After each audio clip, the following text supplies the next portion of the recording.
Yeah, you know with KD and laughing stock niggas got that voice. In this crazy world, we gotta make a choice. They say Elijah squishy, but we're making noise from the top of the charts. Here the people rejoice. Stop being buck munchers, just get squishy with us. Join the laughter wave, make a fuss. Stop being buck munchers, just get squishy with us. Join the laughter wave, make a fuss.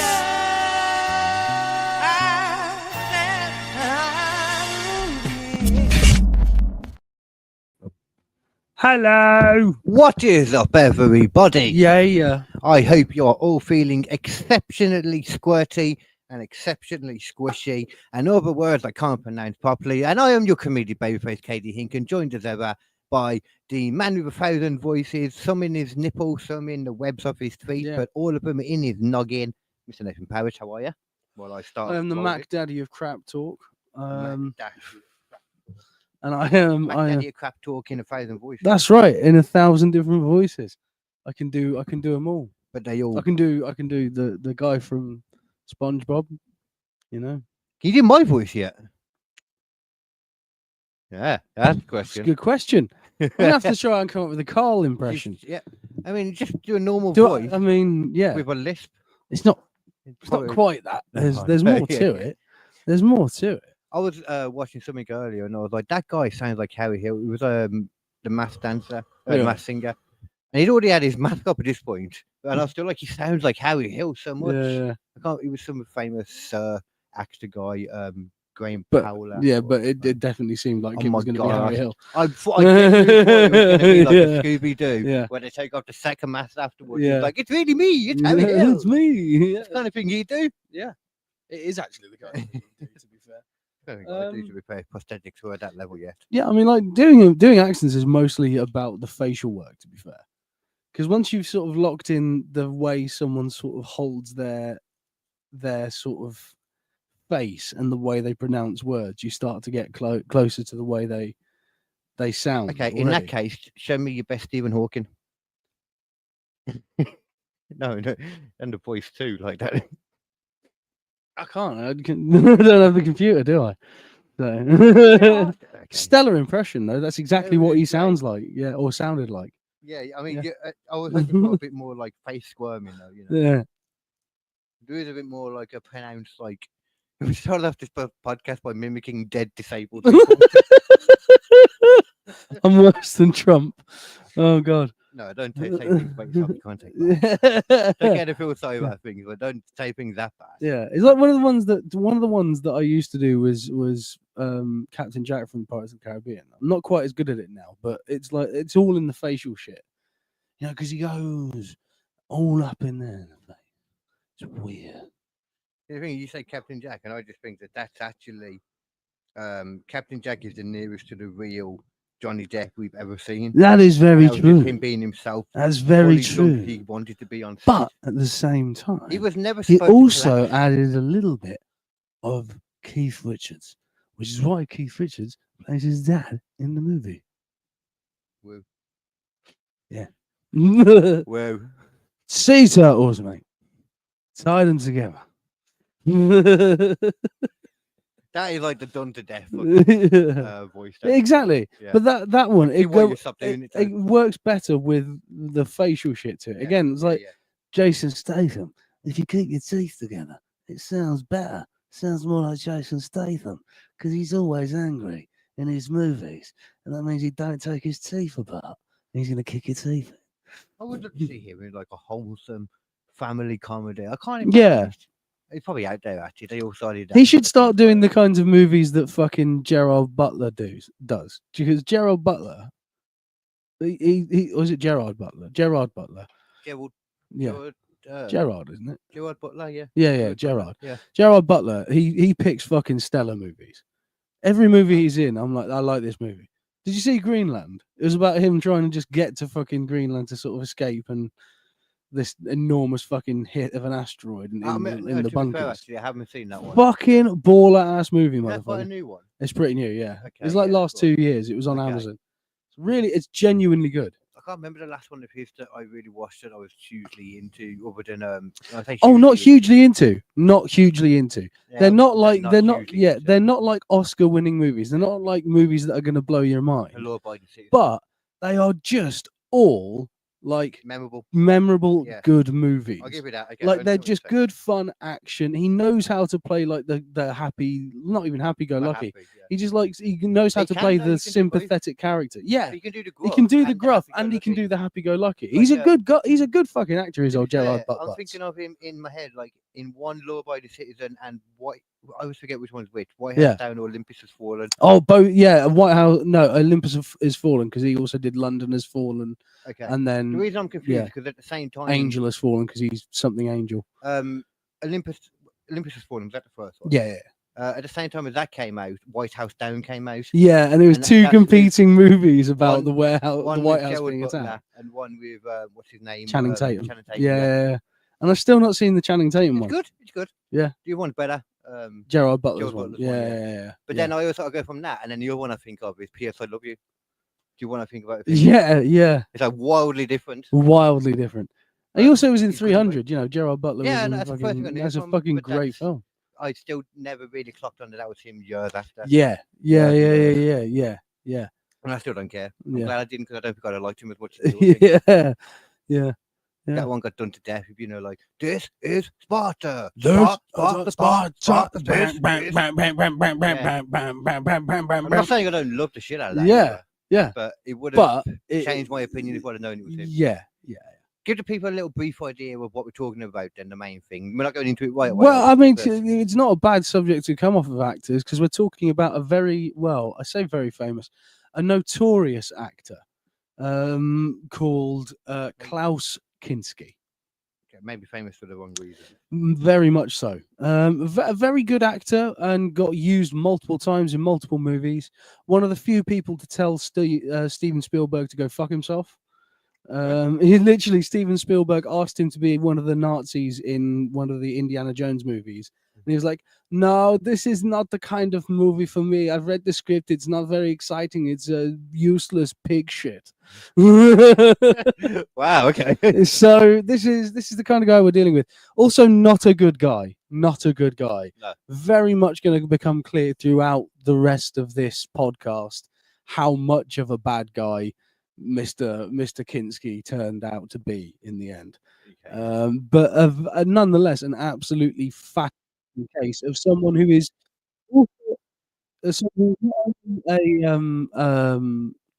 an actor but also genuinely had some kind of antisocial behavior disorder. You know, what are you trying to tell me? There's someone out there that gets into the entertainment industry that also has an antisocial personality disorder? This is the shit, right? This is the shit. Because I literally started this thing thinking I was going to do a list of a few. And I couldn't find anyone who was quite as fascinatingly fucked up as Klaus Kinski. Oh, I'm sure that doesn't surprise me. Yeah, there's. I was thinking about Kenneth Williams. Kenneth Williams, the guy from the Carry On movies, because he legitimately. There's a very, very real chance he killed his dad. Oh. A very real chance he killed his dad. Okay, I like him a bit more. Yeah, Kenneth Williams was notoriously had a terrible relationship with his father. And always was broken by it and was physically abused and shit as a kid and all that kind of stuff. And when his dad was old, when his dad was old, he was so this isn't quite no, exactly. And he just the idea is that he potentially poisoned him by over medicating him. And just sort of, was quite very vocal about the fact that he thought it was good that he was dead. And hated the bastard. I mean, that's okay, though. That doesn't mean that he killed him. No, it doesn't mean he killed him, but there were lots of suspicious activity around it. There was also Frankie Howard, who had some sort of weird turns, but that was mostly due to him being sort of a closeted gay guy alongside some other things that were a bit less pleasant. What was that other guy? Frankie Howard. No, the other guy, though, the Carry On one. Oh, Kenneth Williams. Is that the one that's really camping it? Yeah. Oh, yeah, mate. Exactly. Yeah, there you go. Yeah. What? He's not a closeted gay at all. Yeah. No, he was definitely closeted gay. We know that about Kenneth Williams. Yeah.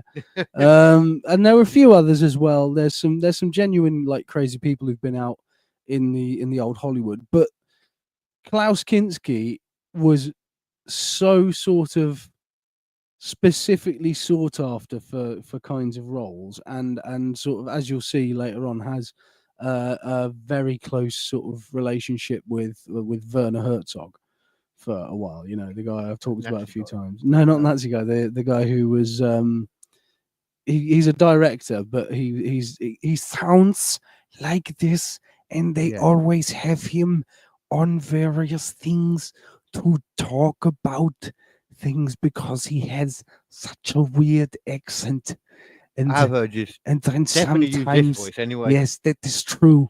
And sometimes he will also talk about how hard it was to make certain movies like Fitzcarraldo, and because of Klaus Kinski, and how hard it was to work with him.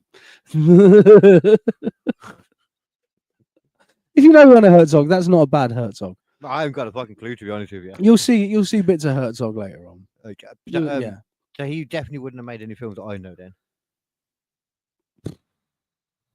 I mean, you'd know him if you saw him, because he's been in all sorts of movies in like little like bit parts. Oh, okay. And he even had a part in the what was it?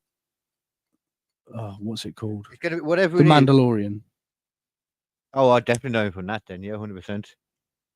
Me, I'm a big Mandalorian fan. Oh, he's a huge Star Wars fan. He's a huge Star Wars fan. Did you not know that? Yeah, he knows all of them. He knows exactly who fucking Salacious Crumb is. I tell you what, anyone that thinks that Phantom Menace is the best Star Wars film, they're an idiot. They are. Yeah. They're an idiot. If they enjoyed that film more than any other Star Wars film, that's what what's wrong with them? Moron. That person, I bet they're really attractive though.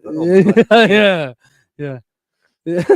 That movie does have like 3 of the best scenes ever in Star Wars in it. Even they ruined it with that pod racing though. Oh mate, I love the pod racing so hard. Obviously, how but I love that bit so hard, dude. Yeah.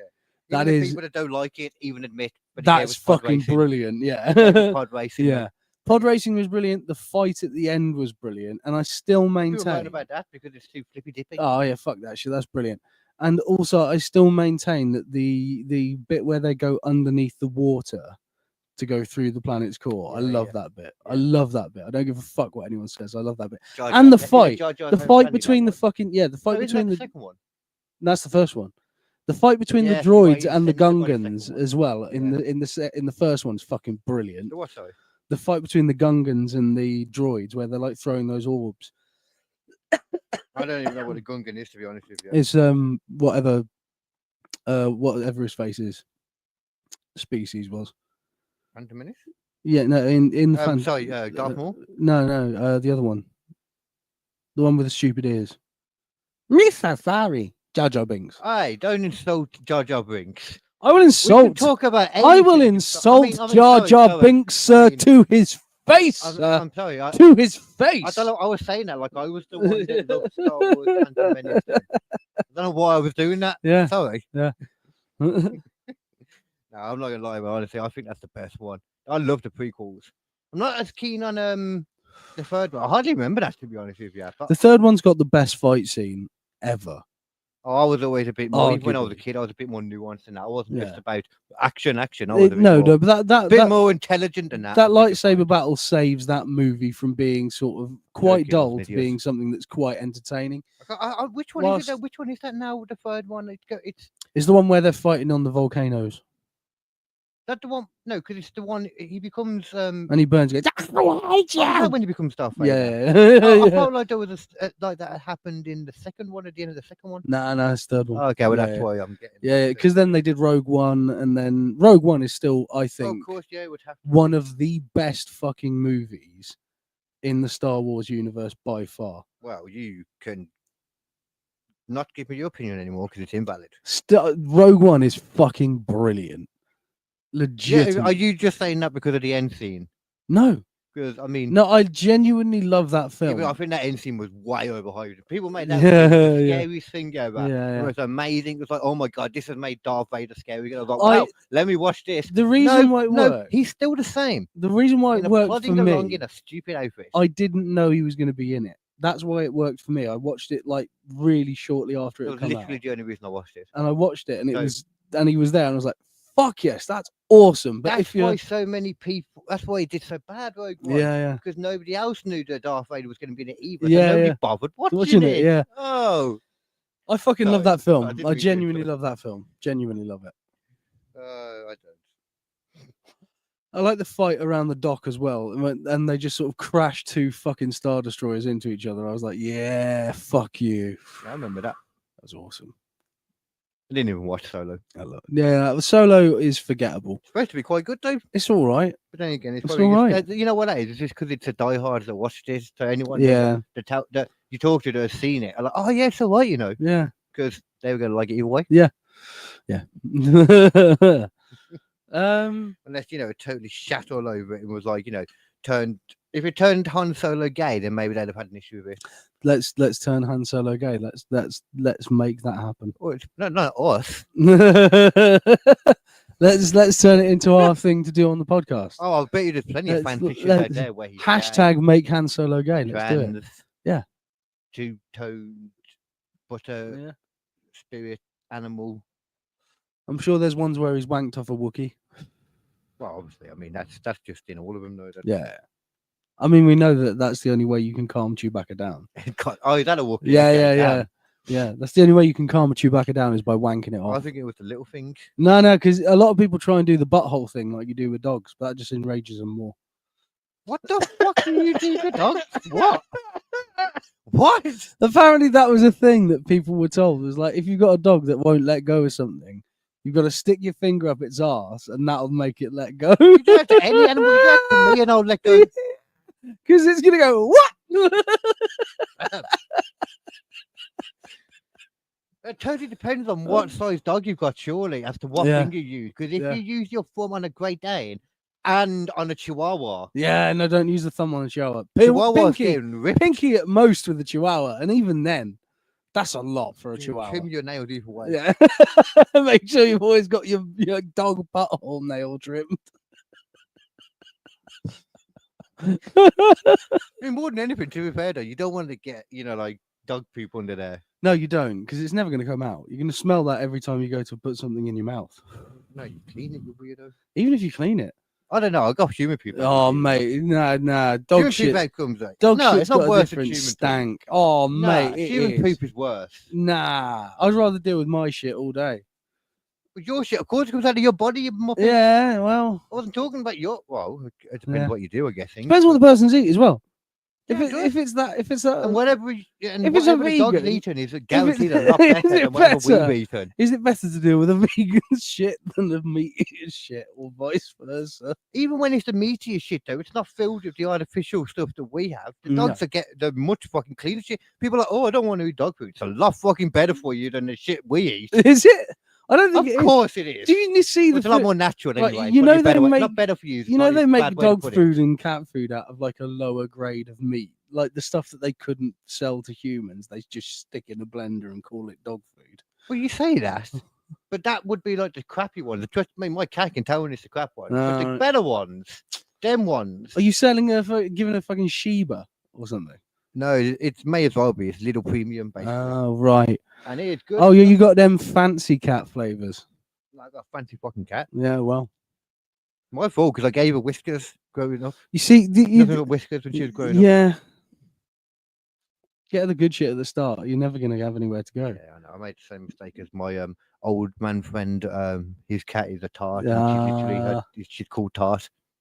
That's a great name for a cat. That's a legit great name. He called her yeah. Just came up and like, you're my human now. Yeah, literally, pretty much. Like the cat distribution system, mate. Yeah, apparently it's a thing. Yeah, it is a thing. I think he's got another family that cats are like wands. They pick their human, you know? That was always the thing in Harry Potter, that the wand picked the wizard, right? Oh, yeah. Yeah. Cats pick their humans all the time. That's why if you go to like a cattery or something and you're trying to pick up a cat to adopt, always just walk in and just see what cat immediately tries to go to you, because that's the cat for you.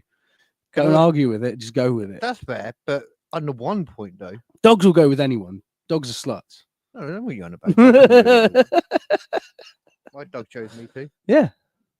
Other people had already passed him up, but still he chose me. Yeah.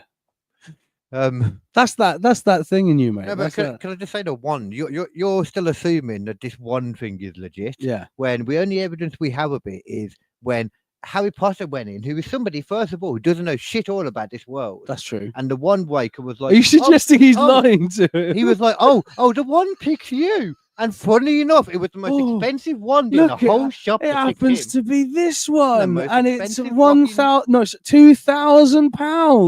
Lamborghini of ones. And it fucking was as well, because it's the one that's what I'm Voldemort saying. was using as well, wasn't it? Yeah. No. Yeah, Voldemort was using the sister one.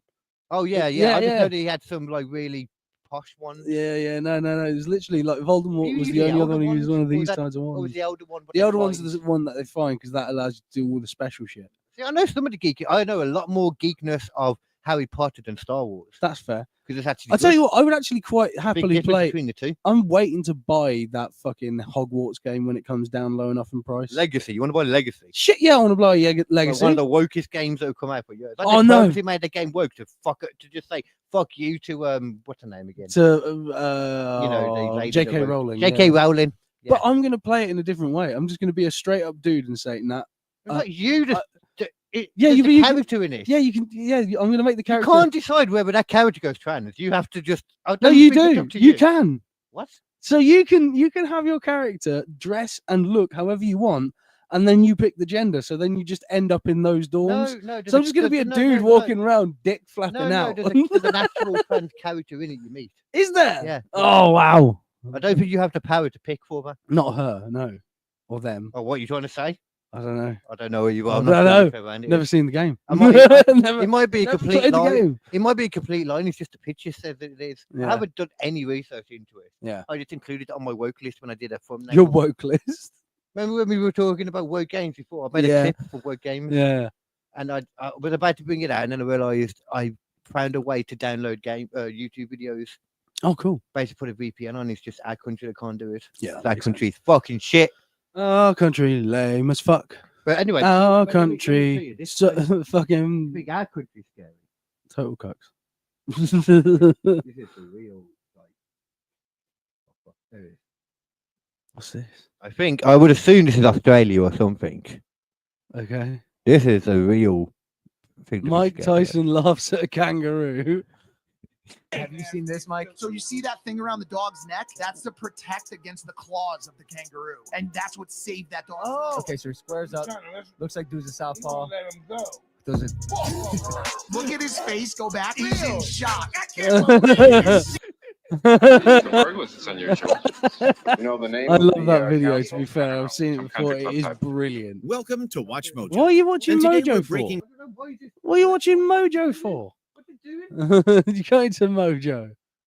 Have you seen this, Mike? So you see that thing around the dog's Yeah, neck? auto That's played. to Yeah, yeah, it did. Where is it? I don't know. I don't know shit about autoplay. Where did the fuck did this come from?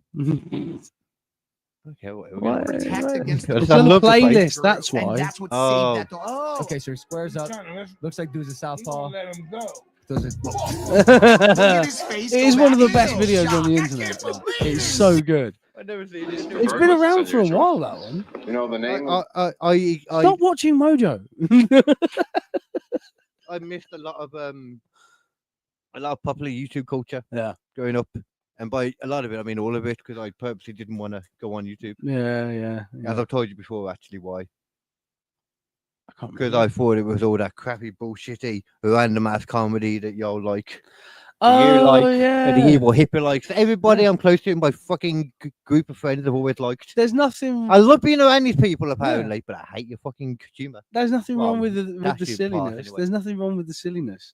It's just that like different people have got different levels of silliness they're willing to accept before they're like, nah, stupid. Like for example, you like would hate a series that I watched called Clangdon. Like it's the guy Greg Davies, you know, the comedian. Yeah. Him and a few Oh, of wait, I his know mates. Clangdon. I think my mum watches that. Which one is it?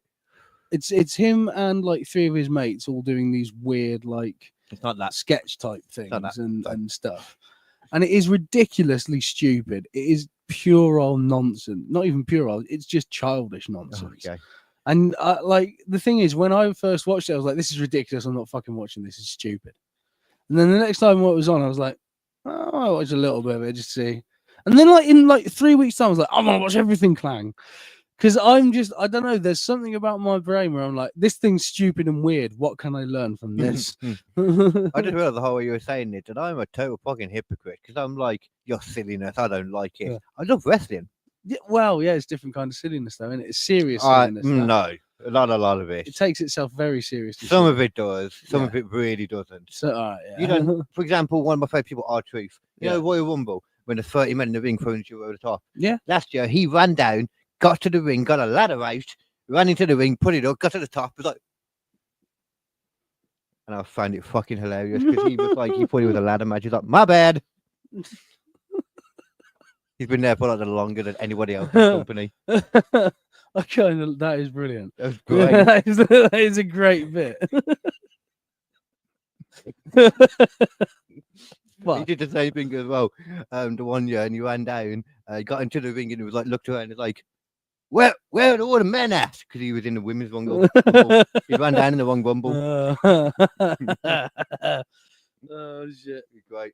I do love that. I love someone who's willing to be the fucking comic, like, break in it. You know what I mean? Yeah. Head to head had a job for so long. Yeah. Because he's just like, I'll be the stupid motherfucker. I don't care. Does it pay the fucking bills? Brilliant. Yeah. I'll be in a comedy with Batista at some point or something. I don't know. Oh, he could do better than most of them. Most of the fucking comedy people. Well, I mean, if he's got the comic timing to be able to pull that shit off, then he's probably going to be pretty good. Oh, that was it. Oh shit! No, I didn't mean to do that now. What are you doing? Don't question what I'm doing. What is it he's doing, ladies I and am gents? creating a wonderful viewing experience for the public. Ladies and jonks. Don't call them jonks. Yeah, they jonks and they know it. To be fair, I just sound like a Swedish way of saying men. Yeah. Or gents. What's up, my jonks? How's it going? Today we are going to be checking out these videos. That sounded pornographic. I don't know why. It's just a Swedish thing. Is that it always sound pornographic? I think it is, yeah. You lost your mind. You lost your mind. You lost your mind again. You lost your mind. You lost your mind. You lost your mind again. Going crazy. Better find your zen. Sorry, To be fair, it was quite fun. It's a catchy tune. It's a catchy tune, and I do dislike Fousey. I know a lot of people do. Fousey Tube is a fucking knob. I saw him bullying like a kid. He was just irritated, but he was like, he was a kid. Yeah. Like, even that, you know. He's just a douche, though. He is just a fucking douche who looks at other people who are douches and says, "I'm less of a douche than him, so I'm better." And it's like, no, you're not. You're just as bad. You're just as bad. You need to go sort yourself out with therapy for like 5-10 years. Come back maybe after that. But you should probably get a different job. Yeah, you got the money apparently. Yeah. His pockets are fat. Yeah, because Fousey Tube's pockets are flat. Yeah, because he keeps told us. Yeah, he did. How's he gonna do it? He did do that. Didn't even got a stylist. He's also Fousey Tube is one of those guys who uses the thing like, I've got mental illness, so it doesn't matter what I do. And it's like, yeah, it does. Yeah, I'll do that. It does. You still have to have the fucking wherewithal to be like, you know what? Maybe I'm the dick in this situation. There's the majority of people on Facebook. That is. Yeah, yeah, yeah, and that's why it annoys me because Fousey Tube is like the depiction of those kinds of people. You know? He's like a male Karen. Yes, take crack. 100%. I mean, I know I'm probably, you know, as somebody that's been accused of looking like somebody that's taken crack, I shouldn't say it, but he really looks like he's taking crack. He really does look like he's taking crack. And acts like it too. Yes, that's the main difference. Yeah, he does seem cracky.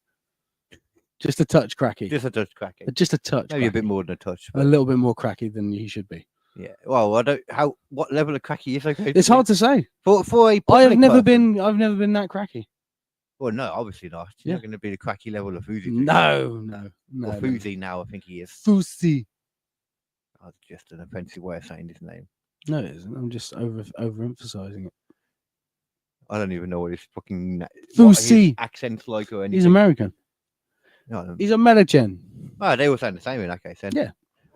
I want to hear about this guy now. I'm interested about. You're interested in a bit of Klaus Kinski? I know I had to let it go because as soon as you started mentioning the stuff before, I was like, I want to ask him about this now, but no, go on, it's gone to something else. Yeah. But no, I want to know about him now. Well, it's not a bad shout going on from mental health and illnesses. That is very much what we're going to be sort of talking about today. We're talking about a man who is genuinely not right in the head. What's just like the other one? What is right in the head?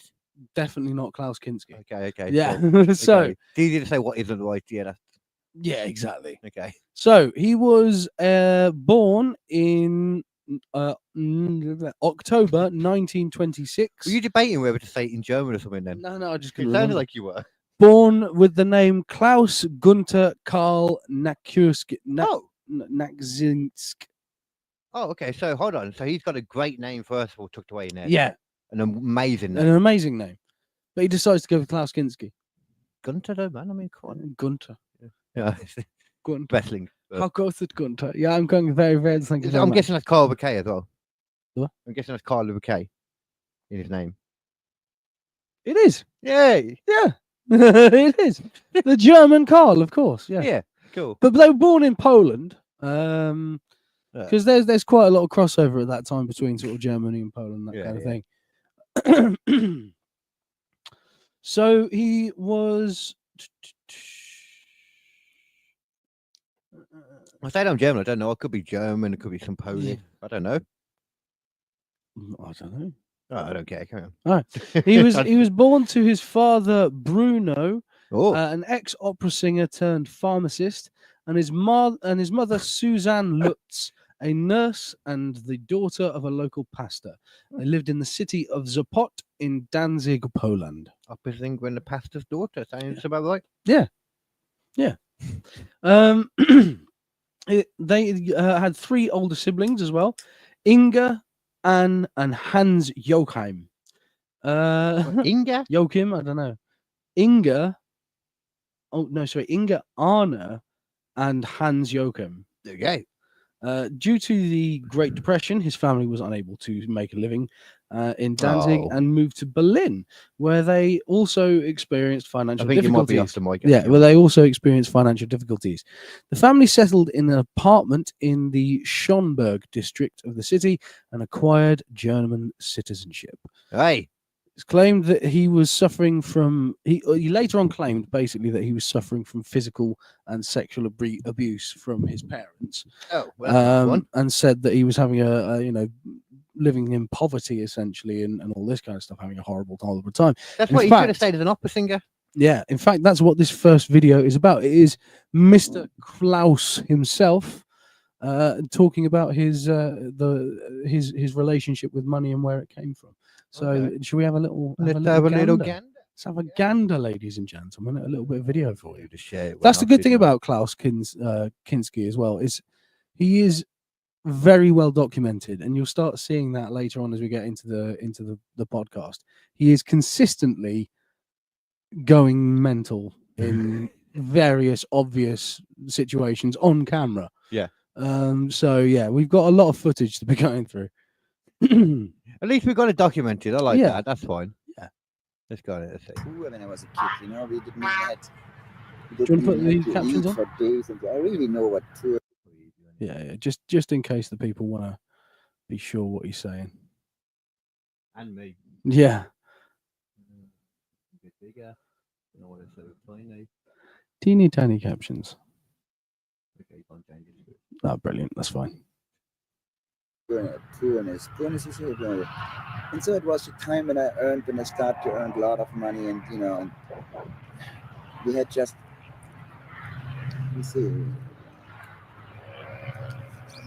like party, maybe the wrong word. How do you say in English? We had on a fest, like I was saying.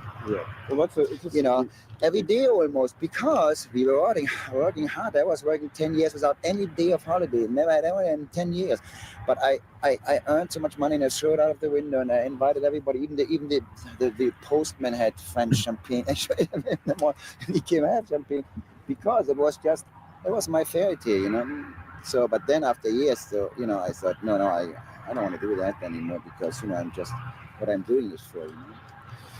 There's no. He just kept doing it.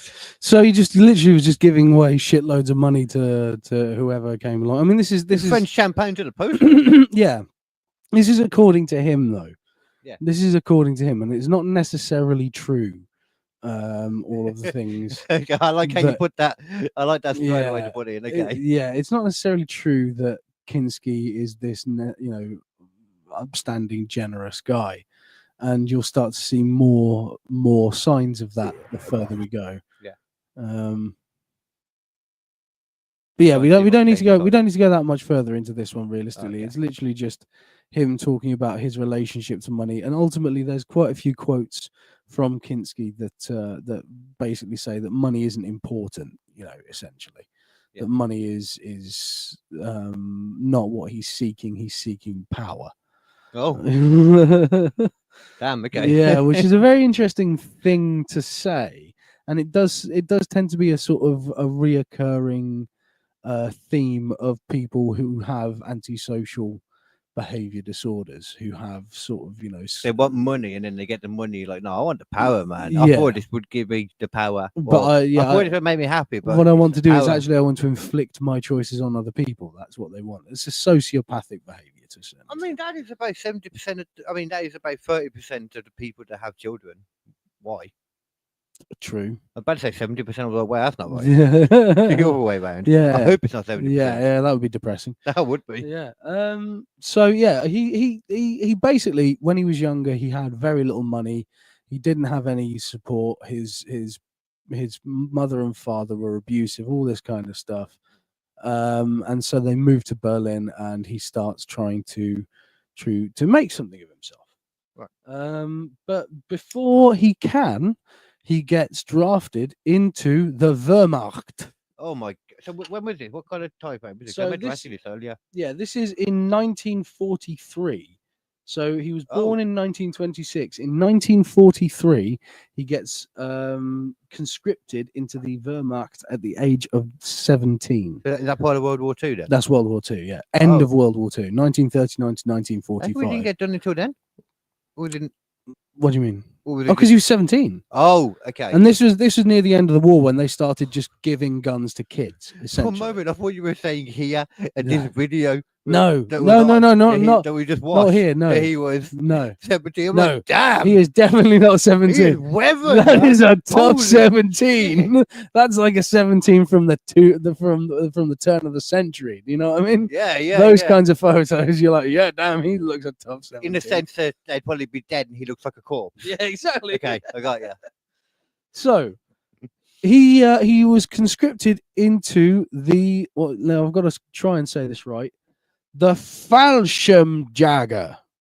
You said that. Fallschirmjäger. I can say as a pod German The somewhere. you said that once. Fallschirmjäger. The Fallschirmjäger. Do you know what the Fallschirmjäger is? I do, but I'm just going to pretend I don't. For Fucking paratroopers. wow. At the age of 17, Oh wow, yeah. Klaus Kinski was jumping out of a fucking aircraft at incoming fire. It makes sense then, from what you said about him so far that he would make that choice to be that person. Yeah. Yeah. I assume they have some kind of choice of Oh, what well, they they're have more. conscripted to, but they do sort of, put you through tests of, Yeah. well, you seem to be good at this. You're a heavy support. You can drive the tank. Oh, you're this, you're you're done, that. you seem to be the kind of frame of mind. You that seem to have somebody- a bed shit I'm gonna up in here, yeah? yeah. That Oh, is you- good. We're gonna put you in a plane and make you jump with bullets. yeah. Pretty much on my mind, right? Yeah. So yeah, he joins this motherfucking paratrooper unit, but saw no action until the winter of 1944, when his unit was transferred to the German-occupied Netherlands, and he was captured by British Army on his second day of combat. Jeez. Not uncommon for paratroopers to have that happen during that time, Yeah. because they were literally just jumping blind. So So they might you still could end be up behind fucking enemy lines. miles away from you're the rest of your troops, Yeah. because you get cauut by the wrong gust of wind and fuck you. It was very much a Again, one sort of these of crazy ones. yeah. It was very much a sort of, well, we're just going to see what happens and then you guys sort it out when you get there kind of attitude. That was the 40s. Yeah. In his 1988 autobiography, he claimed that he decided to desert from the Wehrmacht and had been recaptured by German forces and sentenced to death in a court-martial before escaping and hiding in the woods, subsequently encountering a British patrol which shot him in the arm and captured him. He was then interrogated and transferred to Colchester in Essex. The ship transporting him to Britain was torpedoed by a German U-boat on the way, but arrived safely. While crap at fucking missile or yeah, torpedo, well, sorry. it doesn't instantly sink a ship because the ships do have things on it, like you can close off a section Yeah, of the I've hull. seen that, the compartment. Yeah, so if you've got it in time, you're all right. But like, you know, it can only take 2 or 3 before you go down. You know, at the you wouldn't think they'd absolute be able to get most. away that quickly, though. From Yeah, I mean, shooting torpedoes at it. torpedoes are a bit of a crapshoot because back in the day as well, especially, they didn't move very fast, and if they did hit, sometimes they just wouldn't detonate. Oh, They just go bonk. that's great. So, like, but if they did hit and they hit the right thing at the right time, you could detonate a battleship in one hit because it has to just go underneath the waterline. So if it's sort of turning that way and the torpedo goes underneath it, you Yeah. can detonate right up in Yeah, the center yeah, and yeah. get like the magazine and the whole thing goes up, you know. That didn't happen on this one, apparently. It didn't happen on this one. No. So, while interned in Burchurch Hall in Colchester, Kinski played his first roles on stage, taking part in a variety of shows intended to maintain morale among the prisoners. So there's this crazed-looking German just dancing about doing fucking bits of like Shakespeare and shit. Because for some reason, apparently the Germans do like Shakespeare. Yeah. I didn't know that, but apparently. No, I didn't know that. I Yeah. hadn't put that together. Then. Yeah, they've got their own versions as well of like their famous writers and stuff. But there seems to be like a soft spot for Shakespeare across the world for some reason. I just don't know. Oh, just really, really good at propaganda. Yeah, to us it Right. just seems like, you know, well, we learnt this in school, so Well, that's just our generation. That country's been the biggest fucking pusher of Shakespeare ever. yeah, no, definitely. That country's bummed up him for Yeah. as much as they could. They got every bit of fucking juice out of Yeah. him. It's the only reason Stratford's so fucking expensive. It's like, oh yes, Yeah. come to Stratford. Yes, we were where Shakespeare was born, don't you know? The Royal Yeah. Shakespeare. Yeah. Isn't the stuff in Bournemouth? Yeah, the as well? RSC, the Royal Shakespeare Company Theatre. Yeah, is yeah, there, yeah. we got a load of shit, man. Yeah. I mean, I watched a play there once. Ah. Intentionally, not even with a Oh wow! not even with a school trip. Wow, that's even more Yeah, impressive. yeah. What was yeah. it? It's called Love for Love. What's that about? It's I'm already bored. it's an 18th century farce Oh. comedy based around like, you know, love and stuff like that, and people kill themselves and Uh-huh. all sorts of weird shit happens. But it's genuinely funny. It's really Comedy? good. Yeah. Anyway, right. So as I've said before, like, you can't necessarily trust what Kinski said about himself. I'm getting that feeling now. Yeah, because later in a documentary about Kinski that Herzog made, called, I think it was my best friend or something, or my friend or something like that. Well, I've got the list here, so I'll get to it later on. He claims that Kinski fabricated much of his 1988 autobiography, including the claims of maternal safety, and according to Herzog, Kinski was actually raised in a financially stable upper middle class family. And it's a bit difficult to know who to believe in this situation, because it's not like Werner Herzog has always sort of has ever really had that many reasons to lie, but he did genuinely hate Kinski by the end. Oh, And now he's still got like a that lingering. could have been a big part of it though, because he always knew this shit was bullshit. and all this, Yeah, it could be. but it could not be. It could not be. But also, like, Herzog doesn't tend to lie about shit. He tends to be fairly open about stuff, and he does tend to look back on Kinski fairly fondly. Oh, okay. You well, know, but not quite as fondly as maybe if they hadn't had their enormous fallouts. okay, yeah. You know, yeah, because yeah. it got Fondly, pretty but serious. God, he pissed the shit off of it. Yeah, yeah. That was a really weird way to say it, but you know what I meant. So, He pissed the shit off of him. what was so bad about dealing with Kinski? Well, let's have a look at another little video, shall we? Okay. The next video in line should be a pretty good depiction of what it was like working with old Klaus. Is that the one I got? Yeah, the next one in line. Cool. Oh, this is I didn't mean to there do we go. that. It's my best friend trailer. This is the trailer Clicked the wrong thing, though. for the documentary that Werner Herzog made about Klaus Kinski. Okay, yeah. So this is literally like the depiction as close to Werner Herzog's side as you could possibly get, but still. Goes to Werner Hurt. Yeah. Yeah. Okay. Okay, so it's in German, I believe. Ich bin nicht It's got der subtitles. offizielle I am Kirchenjesus. the official Er war church. nicht ganz normal. Oh, it's not Aggressiv. showing through on the thing, is Vom it? Charakter her war er diabolisch. Yeah. Yeah, I will put the things down. We do not have a young Jamie. I am the young Jamie. Oh, what was that? Oh no, you actually need to. It's here, isn't it? Don't Hold worry, on, people. there we are. There we are. There we go. So yeah, Okay. I'll go back to the beginning now. yeah. So this is a trailer about Ich bin his nicht friendship der with offizielle Kinski. Kirchenjesus. Okay. Er war nicht ganz normal. He Aggressiv. was quite normal. Isn't it? It's at this Vom point, by the Charakter way. her war er Let's have a little diabolisch. pause. So this is that was from a film that they made together based off Okay. of Kinski's later works, because it turns out later on no one wanted to work with Kinski at all, no theaters at Which all. is always a good sign. Yeah, they were like, nope, we're not touching this guy with a fucking barge pole. He is genuinely too much for us to deal with.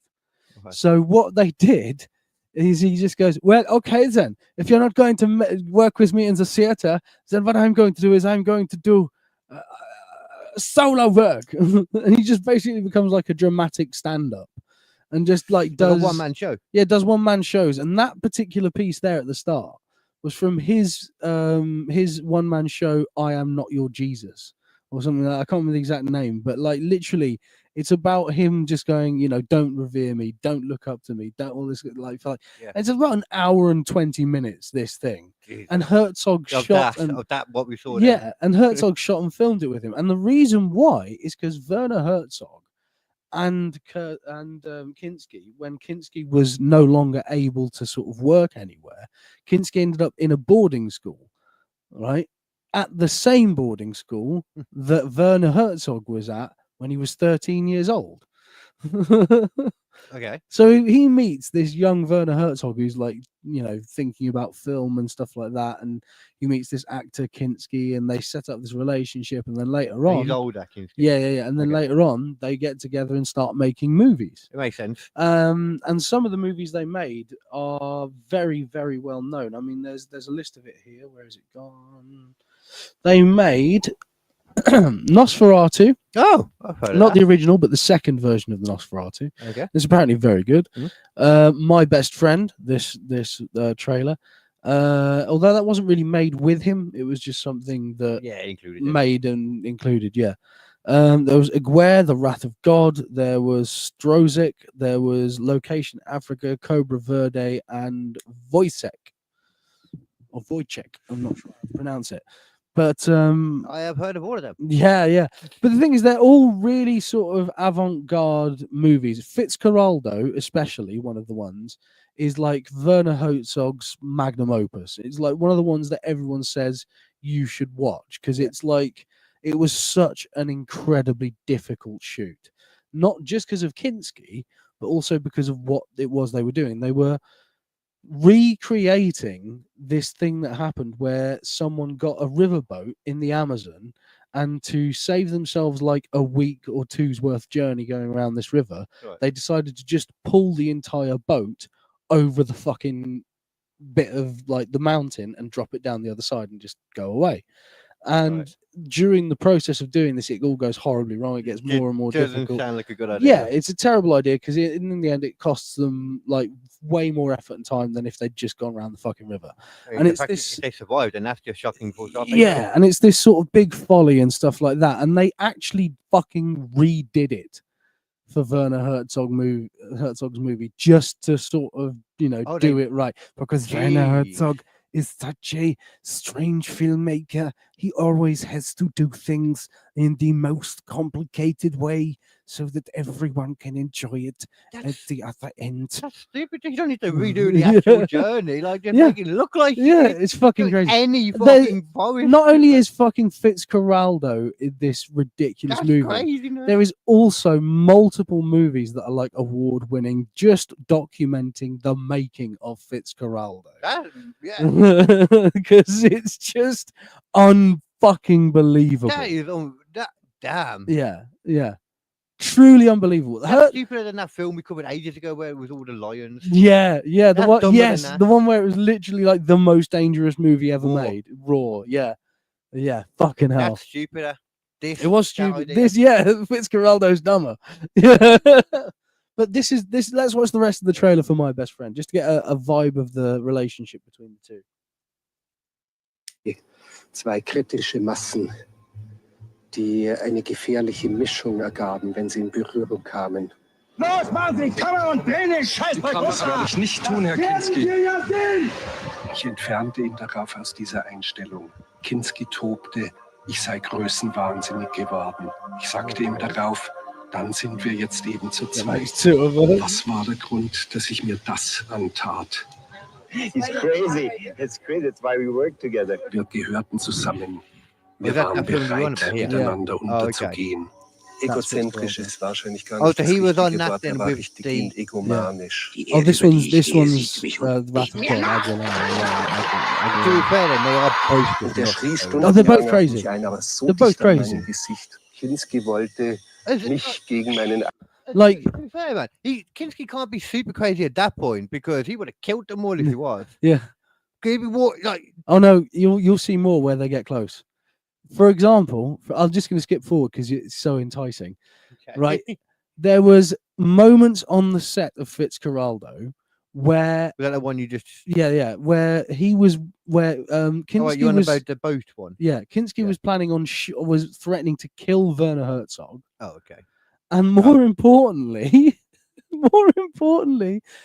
everyone else was planning on killing Kinski. Out loud, like there's documented video or like Wow. footage of them all going, so how are we going to kill Fuck, Klaus, we because need we're fucking done with Klaus, this is ridiculous. We can't work with this guy anymore, like that kind of shit. And the tribe that was with them helping them also offered, they went up to fucking Werner Herzog behind the scenes like, do you want us to kill this man? Do you want us to kill Kinski? Because he is a pain in the dick. Well, they're not governed by laws as much. Yeah, it's like, oh, you just got ate by a jaguar. The others, though. Even putting it out of it and getting documentation is a crime. It gets so Conspiracy to kill. yeah, it gets so much worse because at one point the when it truly deteriorated between Werner Herzog and Kinski, it is well sort of rumored with quite a lot of evidence from. Oh no, we're good with that. Well rumored with quite a lot of other footage, well, not footage, but people's sort of statements that Werner Herzog pulled a gun on Klaus Kinski because he was threatening to run off set. And he's like, no, you are not going anywhere. We are going to finish this movie. And if we don't, I'm going to blow your brains out. That's great. That's great. Well, it's really surprising that one of them didn't kill each other from the same. It's incredible. I'm guessing that's not Yeah. like that. Like there's footage of Klaus Kinski genuinely trying to strangle him. Like you can see it there in the top right corner. Yeah. That is actually Klaus Kinski throttling Werner Herzog.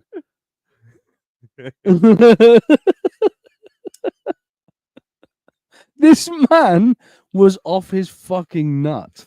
Legit. Both at the moment. Yeah. But Kinski. It sounds like the other one's a lot worse. But Herzog calms down. Kinski doesn't. That's the difference. And he's somewhat of a person for the time being. Even at Yeah. the same time, he must have been somewhat of a person. Yeah. because, you know, he was in the group of the others wanted to kill him. Yeah. It's not like everybody wanted to kill this pair of crazy people. Yeah. Oh, let's watch another video. Actually, let's just go to it because I think there's a couple more that I need to see before we move on.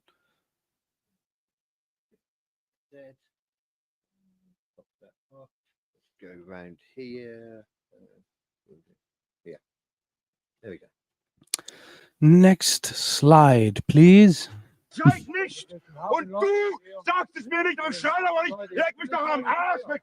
Der Moment, ich überhaupt Oh, we got bekomme, wo the ich in die thing on Fresse haue! Was? Sorry. Sorry, people. Sorry, people. So just to clarify, and just set it up, this is This not is a part of a film. This no, is them actually. This is them just- actually having a fight on the set of Fitzcarraldo. But because it's a film, everyone's already filming. You don't need to have people doing surreptitious phoning in the fucking background. Lo and behold, we have the footage. I was hoping we were going to have some. Cool. Yeah. Mal schrei ich oder schrei ich nicht? Und du sagst es mir nicht, aber schrei aber nicht. Leg mich doch am Arsch weg. Der Moment ist überhaupt gekommen, wo ich dir in die Fresse haue. Was? Diesmal schlage ich in die Fresse, lauf, hast du dich verlassen, du. Diesmal sitze in dem Kostüm in deiner scheiß Karre in Holland. Mach zu. Trau dich nur. Was schlage ich zusammen, Trau dich nur. Wenn du zu frech wirst. Dieser Streit hier, nebenbei mitgefilmt, betraf den verdienstvollen Produktionsleiter Walter Sachser. Zufälligerweise war ich einmal nicht Freundschaft ist mich hier entdeckt. Wir brauchen einen Fotografen. Verstehst du? Na mach doch deinen Scheiß. Leg mich doch am Arsch weg. Der Moment ist überhaupt gekommen, wo ich dir in die Fresse haue. Diesmal schlage ich in die Fresse, lauf, hast du dich verlassen, du. Diesmal sitze in dem Kostüm in deiner scheiß Karre in Holland. Mach zu. Trau dich nur. Was schlage ich zusammen? I just want everyone else is watching him. Christian Bale ain't got nothing on that. Gefilmt, betraf den verdienstvollen Produktionsleiter Walter Sachser. Zufälligerweise war ich einmal nicht Euer Gewichse mit eurer Freundschaft, ich mich jetzt einen Dreck. Wir brauchen einen Fotografen. Verstehst du? Na mach doch deinen Scheiß. Der Anlass war vollkommen nichtig und ich selbst griff erst gar nicht ein, weil Kinski im Vergleich zu anderen Ausbrüchen eher milde wirkte. Mach deine eigenen Sachen. Hast genug zu tun. Ich arbeitete einfach am Aufbau der nächsten Szene weiter. Friss, von jetzt kriegst du überhaupt nichts mehr zu. Ja, gut, musst du ja nicht pressen. Musst es ja nicht pressen. Friss, was du willst. Du Arschloch. Du willst mir bestimmt mal nicht zu fressen kriegen? Das werden wir erleben. Das nichts. Das. No food for you. Glücklich, sein Geisteskrank. Komm, schaff den weg hier, diese Scheiße hier. Kriegst du nichts mehr zu fressen. Kannst du deine eigene Scheiße fressen. Er sagt zu mir, kriegst du selbst. Das ist verrückt, dieser Idiot. Du bist ja wahnsinnig, Mensch. Die muss man nicht mehr in die Fresse, die muss man einsperren, weil du nicht mehr normal bist. Him calling him a madman, that's amazing. He's calling him a madman. Yeah. Wow. Ich sage noch nicht zu Ende, dumme Sau. Hast du so ein Arschloch? Lucky, so ein Arschloch verantwortlich für deine Produktion? Mehr zu sagen. Überhaupt nicht. Aber überhaupt nicht. Existierst überhaupt nicht für mich. Nimmst es, wie du es willst, aber ich sag, du sollst dich bitte benehmen wie ein Mensch. Und nicht rumblären wegen einem Problem mit dem Fotografen. Komm, leck mich doch am Arsch, Mensch! Wir drehen einen Film! Und wir werden dich auf deinen Platz zurückverweisen, wo du hingehörst, du Idiot! Ja, quatsch mich nicht an! Schreiereien wie diese waren allerdings ein wirklicher Schrecken, ein wirkliches Problem für die Indianer, bei denen Konflikte ganz anders gelöst werden. Du bist so bescheuert, dass du dir nicht mal über die Konsequenzen klar bist. So bescheuert. Die daraus gezogen werden, scheißegal. Ja? Das weiß ich, dir ist alles scheißegal. Es sind auch die Leute immer scheißegal gewesen. Okay, immer. Bist du mir scheißegal? Immer. Die Leute immer scheißegal gewesen. Wow. Yeah. So blöd kann keiner sein, dass er nicht merkt, dass von diesem Schweinefraß kein Mensch leben kann. So blöd kann keiner sein. Da muss man nur ein Arschloch sein, um das zu machen. It's about food. Yeah. Ich muss es nicht fressen, sagt er mir. Ich muss es nicht fressen. Ist das zu fassen, sowas? Ist das zu fassen? Komm, lass uns bleiben. Ja, okay. Sag mir, das Maul halten. Komm, dann gibt's ja beide mal eine Ruhe, Alter. Gib du eine Ruhe. Ja, aber Widerworte und hin und her bringt ja auch nichts. Du bist ja nicht normal, du Idiot. Jeden Tag. Du machst ja Gott sei Dank nie beim Training, kannst du sagen, jeden Tag. You can see. Oh my God, that's...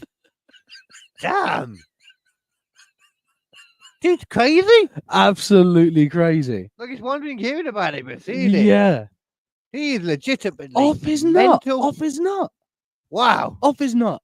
Everyone else is in the same conditions, but he is just losing it. And that's what you got to imagine. That's him tired because, like, you in the jungle doing all that thing. Yeah. I'm not saying tired, so he's getting a bit arsey. I mean, that's him with little energy to be able to do what he was doing. Yeah. He was running all around. Ja, Arschling! Das ist Scheiße! Das ist Scheiße-Movie! Imagine what it'd be like on, like, amphetamines or something. God damn. Maybe that is what he's like. Maybe that is, yeah, maybe. We don't know. Yeah. I mean, he was an ex-German soldier. And they, to be fair, they did give him amphetamines.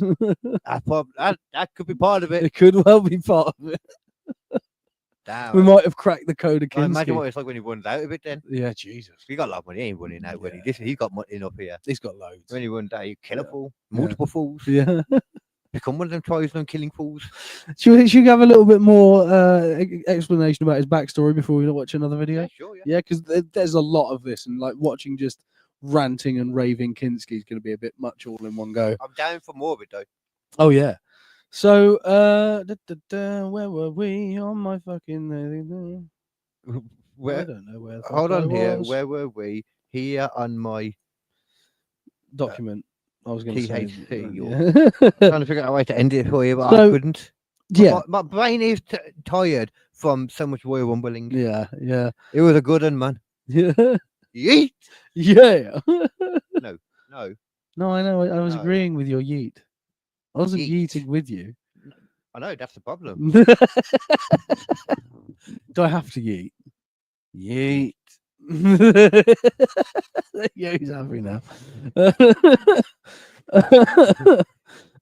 So after multiple jobs in different theatre companies, this is just after he had, got out of the Wehrmacht and been returned. Also, interesting That's thing. The German place. Yeah, after he got out of the intern, not the German place, prison the camp. opposite of that, yeah. So, like, also interesting thing about the prison camp, he found out when the war was over that some people were being sent home early because they were ill.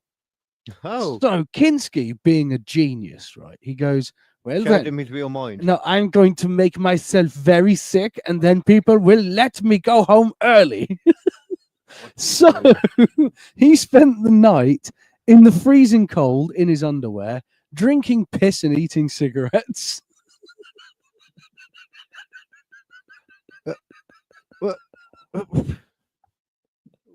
Okay. That might not have helped his mental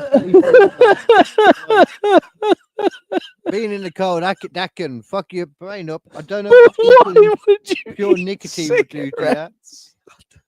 That doesn't sound like the word. And why was he drinking piss? And it's certainly not just his piss if he's drinking piss all night. He can't be. No.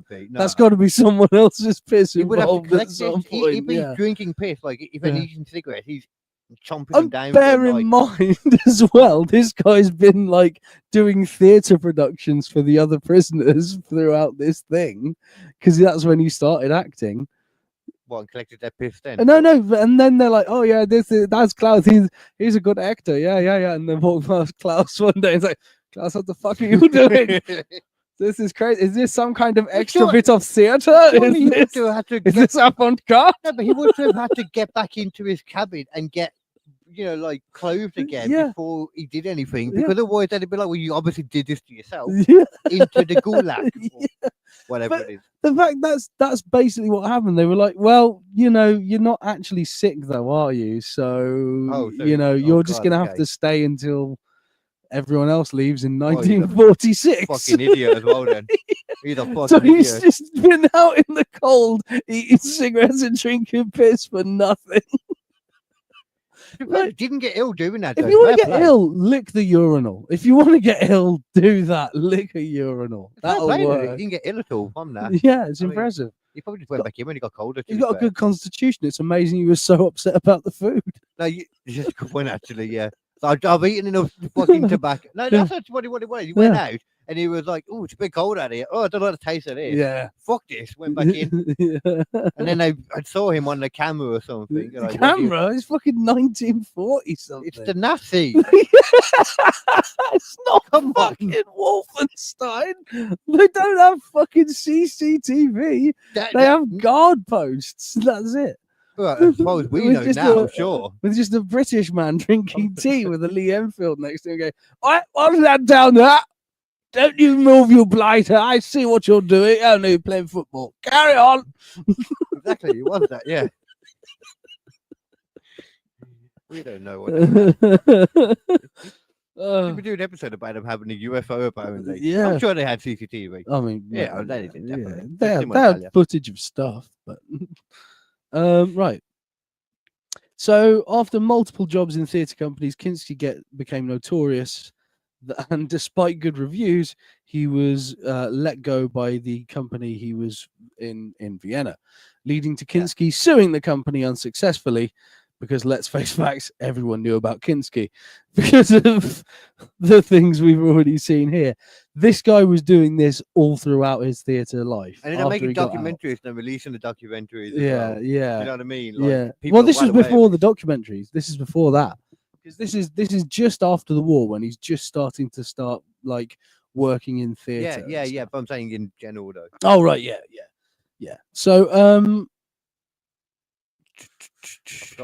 no one in Vienna will hire him, so what's he to do? He becomes his own dramatic stand-up. Living jobless in Vienna, Kinski. I was wrong what I was saying. Living jobless in Vienna, Kinski reinvented himself as a monologuist, a spoken word artist, all that kind of stuff. Kind of what you touched on earlier when he goes from like not being allowed to act anymore in the stage. And now he has to start doing it himself. Exactly. Which is where he first gets filmed by Werner Herzog. Because as I say, that's what he first filmed of Kinski. So that was the beginning. Yeah, his monologue of "Don't call me Jesus" or whatever the fuck it was. That was what he was doing. I assumed he was already doing films before all that stuff with that Werner Herzog guy in that case. Oh no! That was the first thing. That was the first thing. Okay. The Werner Herzog stuff all happens later on. That was just an example of how Kinski behaves. Yeah, I just assumed he was doing films with other people. And he didn't quite see all of his craziness, or just didn't invite him back again. He got bit parts here and there in like small things, but it was only really until he started working with Herzog that people started like going, "Oh, have you heard of Kinski?" Yeah. So living jobless in Vienna. He was actually a good actor as well then. Apparently so. Okay. Enough for Werner Herzog to be like, I need this guy in my shit. Yeah.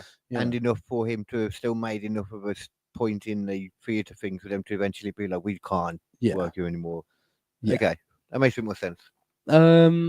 It was in it was after he returned to Germany that he first started going by the name Klaus Kinski as well, because of course by that point he'd just been going as his previous name of Klaus Gunther Kd Nadzinski as opposed to Klaus Kinski, and that was sort of quite an intentional thing. It's like when Bruce Willis went from Bruce whatever it was before. It was something weird. Yeah, it rolls off the tongue better. Yeah, it does. Yeah.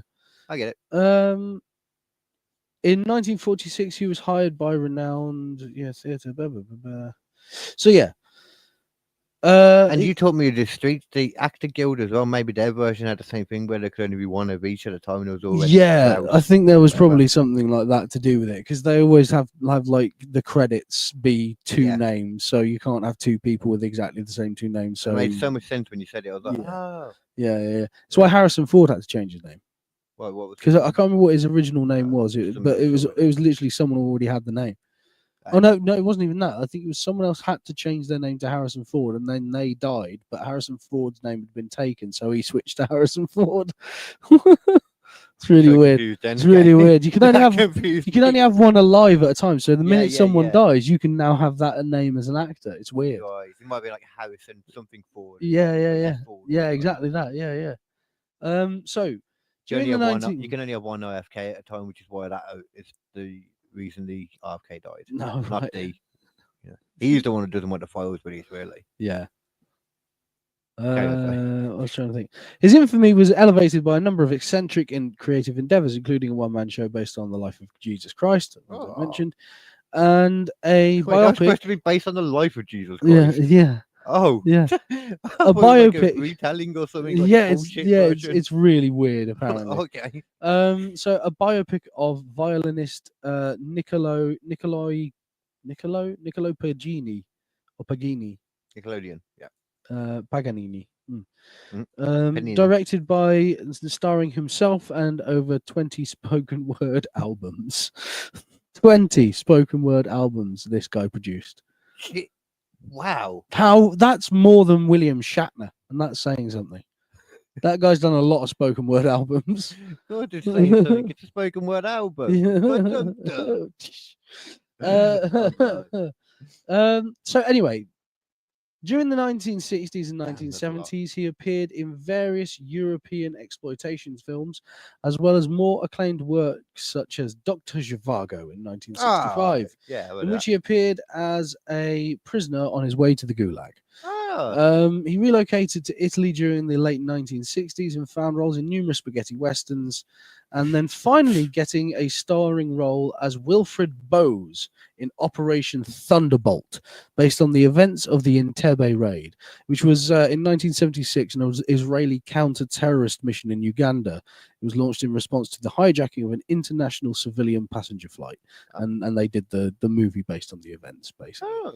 And then he got married, which is the last video in the row. Do you want to stick that one on? Okay. There's footage of Mr. Kinski getting married.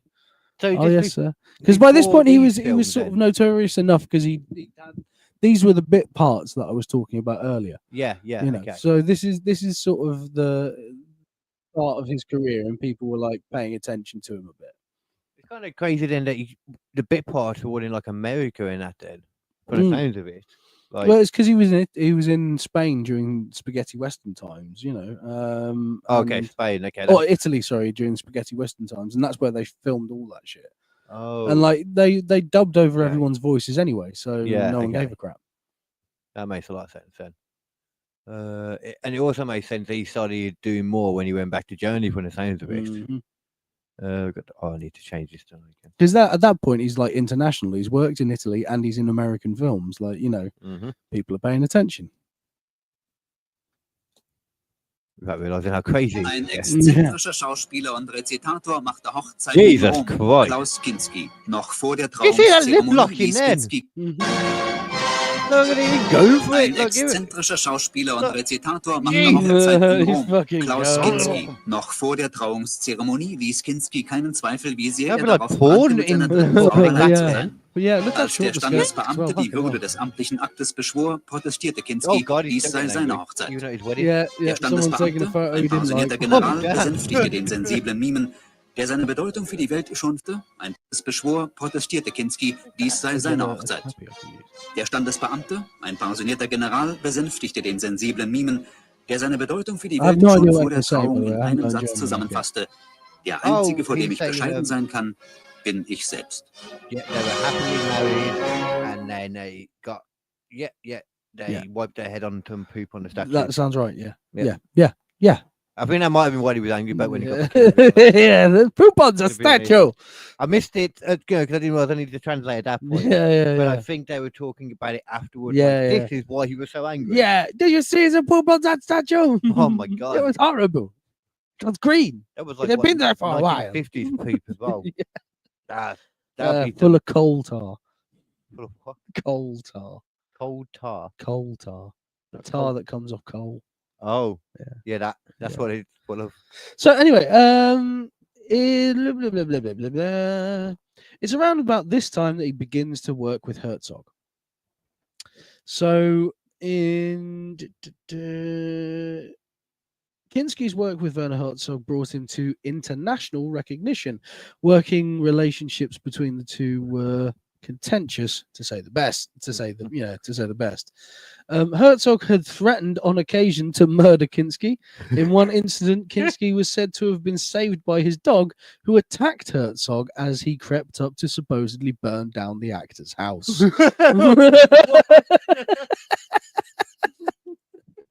So yes, Herzog definitely not entirely blameless in this situation, but this is Kinski obviously pushing this man to an unbelievable level. The Herzog definitely more calculated crazy. Creeping up to burn the house down. You know what I'm going to do to you, Kinski? I'm going to wait while you're sleeping, and then I'm going to burn you in your bed.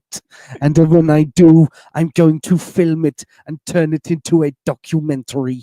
You know what, with these kind of level of crazy people, I'm just going to say allegedly for this, just in case. They would be kind of crazy enough to see a small podcast on like a video or something and be like, I need to sue them. If any of them's alive. Well, they were on Coco, so he's alive. I'm not taking that chance. No, Herzog is alive. Well, they both are. Herzog is alive, but unfortunately, Mr. Kinski died. Oh, the crazy one. Well, You'll find that out later. that he dies. Okay. But I will tell you now. Yeah, that's not a bad bit. Actually. We need to be less worried about it. Yeah. But then again, actually, he's more the kind of one that would turn up at your door and attack you. Yeah. Whereas Herzog is more the kind of one that would sue you politically. Yeah. And then when I cannot sue you, I will burn your house down. Creepily, you'll creep over. Creepily. I'm glad you added that part. Thank you. I'm sad now. He's dead. Yeah, Oh. yeah, I know. At least you can't kill Coco. That's cool. Yeah, well, you won't be so upset when he died later on. Herzog refused to comment on his numerous other plans to kill Kinski. However, he did pull a gun on Kinski, or at least threatened to do so, on the set of Aguirre, The Wrath of God, after the actor threatened to walk off set. Late in filming of Fitzcarraldo in Peru, the chief of the tribe offered to kill Kinski for Herzog, but the director declined. I need to finish the film, man. Yeah. That's why. Look, I both have to times. finish the movie, but after that, I will burn his house down. Both times you went into the film came out, everything's been done, no reshoot. Yeah, now okay. Everything is done. My masterpiece is finished. I wonder if it were two separate movies, or we could just try twice. I mean, fuck knows. Allegedly. Allegedly. Allegedly. In 1950, Kinski stayed at the psyche. Oh yeah, so mental illness. Let's go into a little bit of the actual thing. So Kinski was diagnosed mentally ill. In 1950, Kinski stayed at the Bahnhofer Institute, a psychiatric hospital in West Berlin, for 3 days after stalking his theatrical sponsor and attempting to strangle her. Yeah. Medical records from this period listed the preliminary diagnosis of schizophrenia, but the doctor's ultimate conclusion was psychopathy, antisocial personality disorder. Kinski soon became unable to secure film roles, and in 1955 he attempted to commit suicide twice. But this is before he meets with the movies and stuff. Like, so he's diagnosed in 1955 and starts to come to stardom in the 60s. So he is a diagnosed psychopath during the entire filming of Fitzcarraldo. And now, does that suddenly make a lot more sense of the way he was acting in that thing? No, because he's not a sociopath. He's not hiding it. No, because to be honest, I'm not too convinced on the 1950s ability to correctly diagnose a psychopath. Okay, you're saying that to me doesn't seem psychopathic at all. That to me seems he did try to murder a woman and stalked her. That okay, that part. I don't, no, but first, that brings me to my first question. Okay. No, how has any of this happened? How was he not just arrested for that? Because he was put into psychiatric ward instead of going to prison. And then he comes out and goes, you know what? I'm going to make movies. So, but it's more like, I don't know, like that seemed like more manic. I don't know. I don't know about a lot of manic psychopaths. You don't hear about that. Like they're a lot more calculated a lot of the time. No, psychopaths, sociopaths can be more calculated. Some psychopaths as well. But psychopaths can also just the people around. They don't give a shit about them. Yeah. Their responses to the That's what he's saying in that sense. Yeah, and he thinks he's right, so he's just going to mouth off and believe that everyone else is on his side because he's I've always found as we were talking, there's this sort of wavy line between like narcissism, sociopathy, and psychopathy. Yeah, because I've always found it's interesting. People talk about psychopaths not having any emotions and that, but it's like they seem to have anger. Yeah, anger apparently. They do have anger specifically, and they also have like satisfaction. Like very only the selfish emotions. Yeah, but they don't get happy. That's the thing. They don't get happy either. They don't. No, not in the traditional way that most people would. Yeah, no serotonin or no. They just don't understand this. Like yeah. Okay. Okay. Well, maybe I'm not the better diagnosis either. Crazy. Maybe that's the case. Yeah, maybe. Yeah. I don't know. So yeah, I'm probably definitely better than the ones back then, though. In his death. Klaus Kinski died in 1991 of a sudden heart attack at his home in Lagunitas, California. He was 65 years old. His body was cremated and his ashes were scattered into the Pacific Ocean. Of his 3 children, only his son Nikolai attended his funeral. Wait.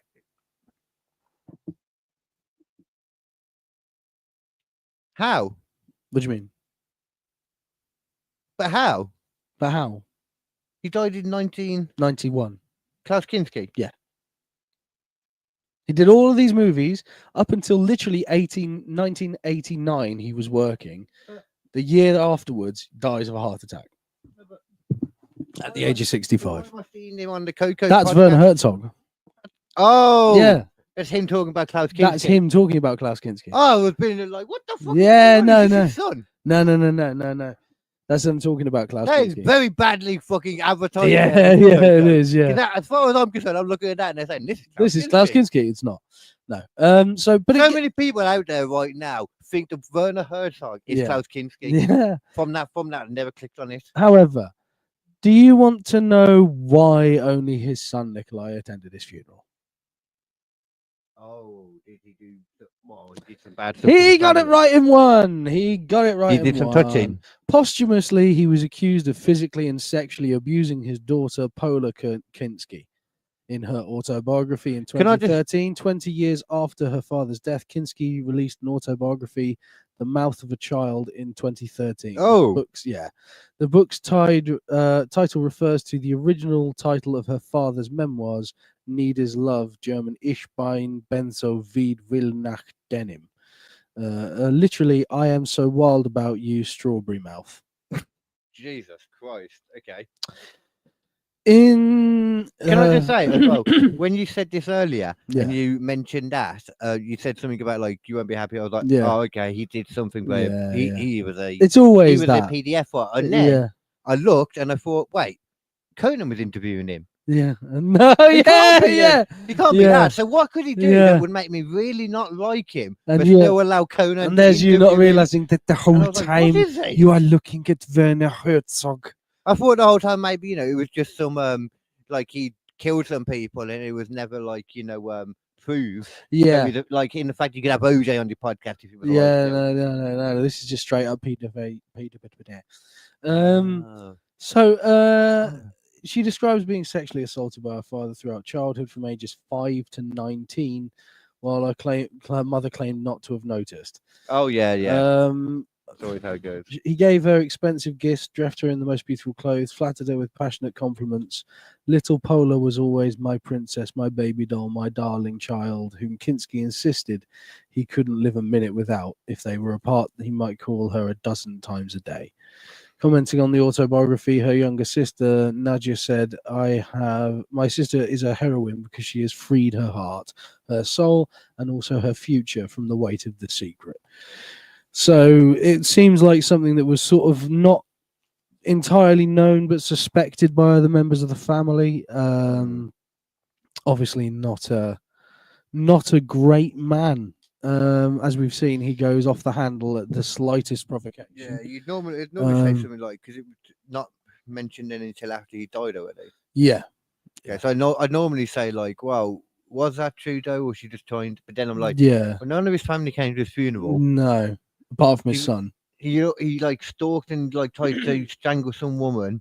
Like he's a fucking nutcase. Yeah, I think I can believe it. There's a chance it's real. There's a Yeah. chance it's probably There's a real. chance it's probably real. Then even more reason he should have just been fucking locked away in the first case. Yeah. Back when he stalked and strangled a woman. Yeah. Like Yeah. Oh. Like certainly not just given a diagnosis and be okay. Go get to Hollywood, you crazy kook. You are here. Oh, we can't heal you. Get out. Maybe diagnosed a psychopath. Like, there's nothing they can do to help him. So But they... would it be bad if we didn't have the great movies he made? Good point, It's a good point. I mean, yeah, I think we should learn German and check out the films first before we. I think we probably should. any Yeah. opinion. Yeah. Right there. Yeah, we should make a movie club. German movie. Fitzcarraldo will be the first thing we watch. Documentary second. Yeah. Do you want to watch another one of these videos? Let's watch another one of these videos now in context, full context of the man that was Klaus Kinski. Let's go for the second one from the right. That one, yeah.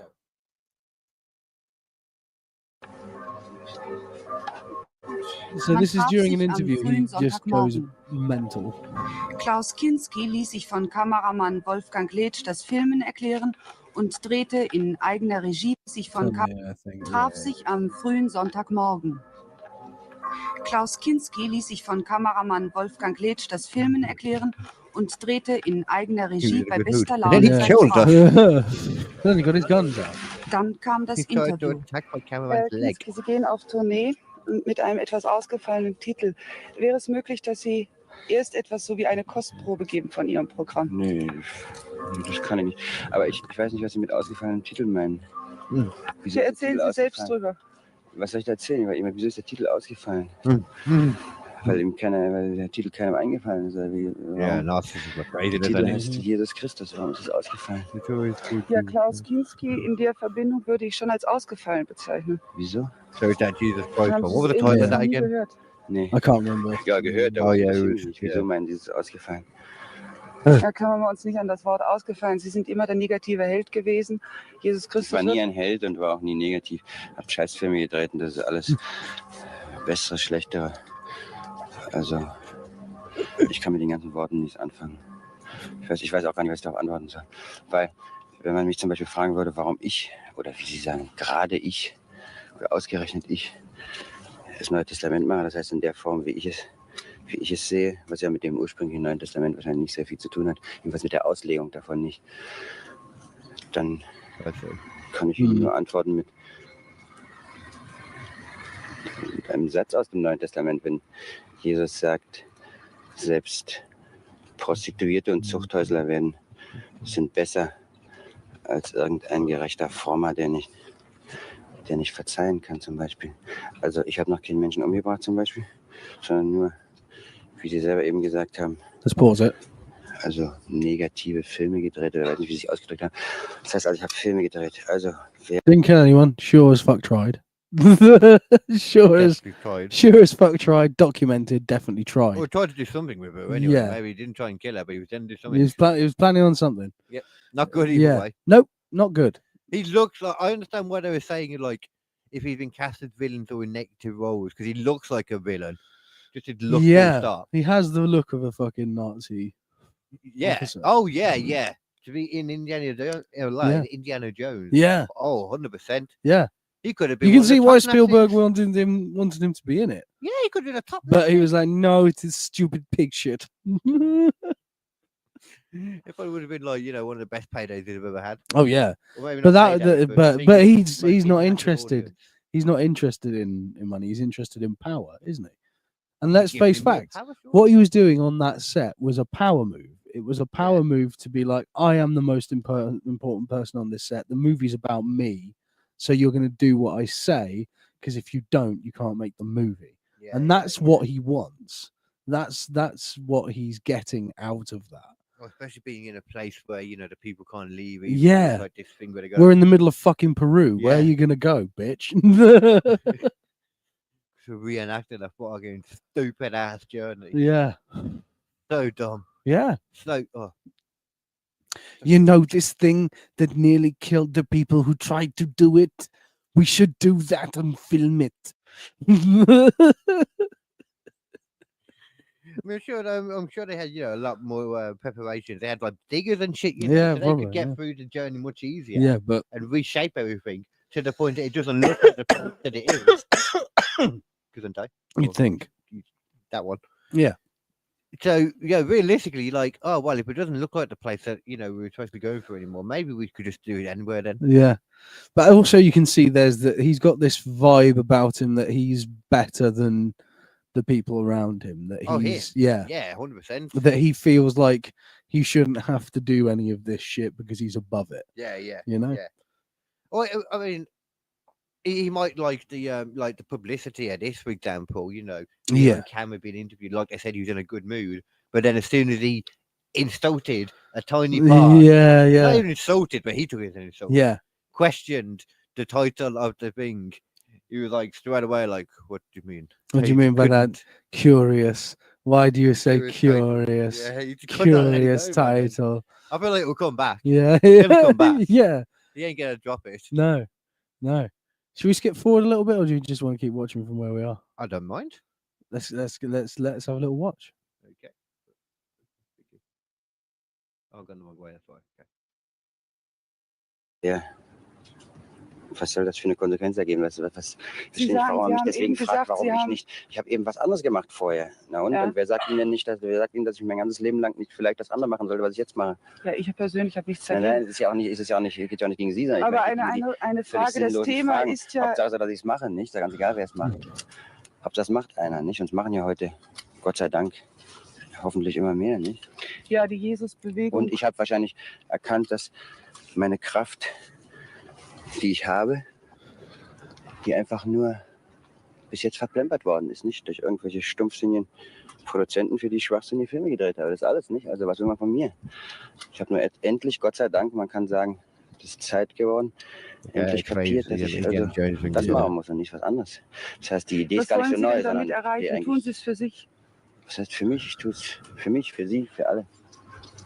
Was glauben Sie, habe ich persönlich... Was machen Leute, die von zu Hause weglaufen und in Parks leben und Hippies sind, wie man sagt, die wirklichen? Was machen die? Für wen tun die das? Für sich, nicht? Für sich, für die anderen, mit denen sie zusammen sind.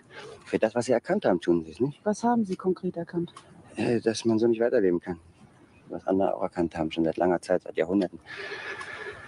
Ist das nicht ein bisschen das Reiten auf der zurzeit populären Jesus? Das ist vollkommen schwachsinnig, diese Formulierung.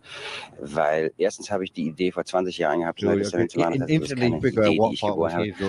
Oder ich kann Ihnen sogar als Kuriosität einen Fall erzählen, als ich 6 Jahre alt war. Das einzige Mal in meinem Leben, als ich 6 Jahre alt war, habe ich in der Schule ein Lob bekommen. Sonst bin ich nur rausgeflogen worden oder habe Ohrfeigen bekommen, weil ich mit 6 Jahren das Neue Testament auswendig konnte. Aber ich habe es wahrscheinlich nicht gelernt, weil es mich interessiert hat und weil ich es noch gar nicht verstanden habe, sondern einfach, weil ich so wahnsinnig schnell auswendig lernen konnte. Aber wenn Sie sagen, rumreiten ist das Blödeste, was überhaupt jemand fragen kann in meinem Fall, weil es stand ja bereits in der Zeitung vor 12 Jahren, dass ich das Neue Testament bereits mit Schallplattenfirmen abgeschlossen hatte, aufzeichnen zu lassen und damit Tourneen zu machen. Nicht? So a man, obviously, like full-blown into Christ and stuff. I get a feeling... He doesn't take a breath either. No, he is just a torrent. And you know who he reminds me of? Go on. Charles Manson. Okay. He's got a vibe of German Charles Manson. Yeah. You know what I mean? Mm-hmm. God, imagine what would have happened to him if they'd have gone MKO to Fuck. It would have been bad. Good, I didn't realize what they had. The Americans had got him instead of us. Yeah. Oh.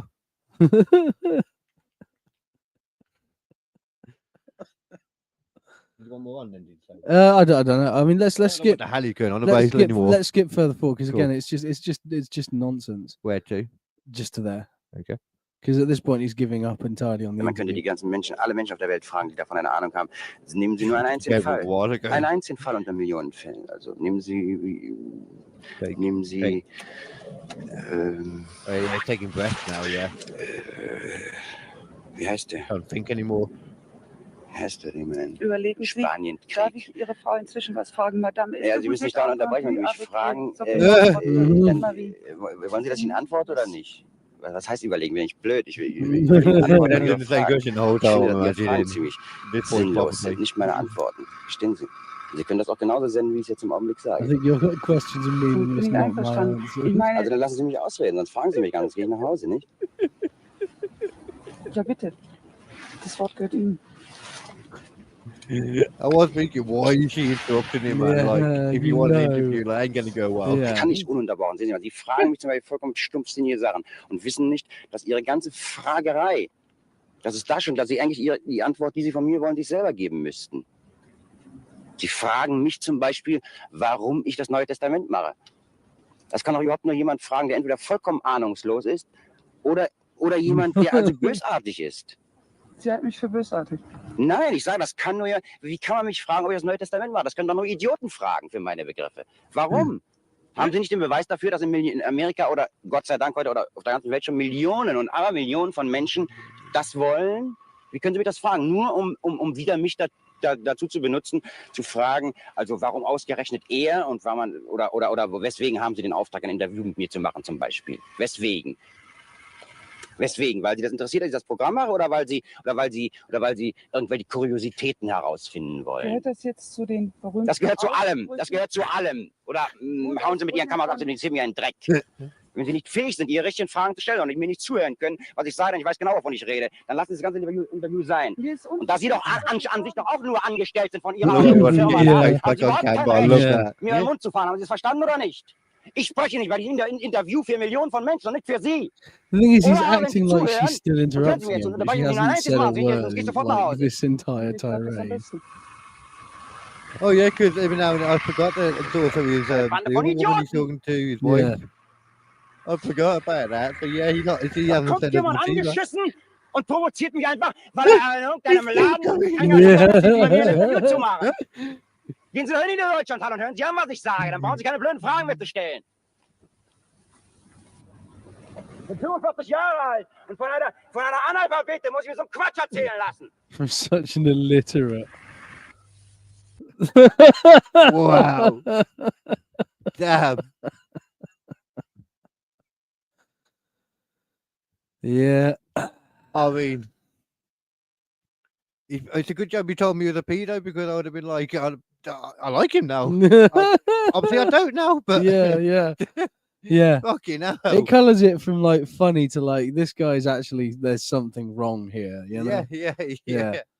Yeah. That's just more funny than anything that one at the beginning. Yeah. Anyway, Yeah. that'd been a good one at the beginning. Yeah. Fucking hell. Damn. That dude is nuts. Man. Yeah, he's not. Like, he's not nuts in all manners. He's though. tapped. Truly tapped. Yeah. And that's Klaus Kinski. There is a down to words. There like, is just such a reaction from one question, and like you said, like because I forgot that from the angle with the tripod, I forgot about the other woman there. Yeah. Every time I heard the woman's voice, I was thinking she was responding to Yeah. No. Completely forgot he was talking to his wife as well. Fucking hell. Oh God. Dude, it's crazy. Why is she with him, the wife, as well? Yeah. I feel for her actually. But that's the kind of well, yeah, we know what he did fucking behind closed doors, don't we? So. Oh, of course, yeah, that's the wife. Yeah. So yeah, I can imagine the wife was probably like scared shitless of him, to be honest. probably. Yeah. Probably. Absolutely fucking terrified. Did you see how he was macking on her? Like that's terrifying enough. That was terrifying to watch. I mean, at that point, she must have been into it though. Still. Yeah. At some point, she found that hot. Yeah. Yeah, she did. Is that him down the bottom as well, or was that Werner? I think that's him down the bottom. Yeah, that's him down the bottom. Oh yeah, because that would be like died in '96. Yeah. Yeah, Letterman. Or 91. 83. 91. So, yeah, 91. Oh yeah. Did you want one of the others, or? Yeah, if you want to stick the last one on, I think that's the last one. Yeah. That one. I don't know. I think that... This one's a bit shorter. God, he just looks so crazy. He does, yeah. Stab instead. Go over. Pop it up. There we are. Yeah, that's better. So what was this? I don't think it said, did it actually? Warum haben Sie sich so unverschämt gegenüber unseren Kollegen in der NDR Talkshow genommen? Was hast du gesagt? Das ist ein private. Kennen Sie das? A bit older, ain't he, there? Yeah. Ja, das finde ich. Well, he said that in English. So einen starken Abgang hatte er bei Sat.1 und den hat er sich auch immer gewünscht. Einfach abhauen, das wollte er. Am liebsten. Just fuck you. Man, I think there was another one as well. Then there was another one. Oh, was it? Oh yeah, I think so. Oh yeah. Klaus Kinski threw a wobbly at his own press conference. Always say that then, will he? I'm sure he will if he's saying that. Do we need?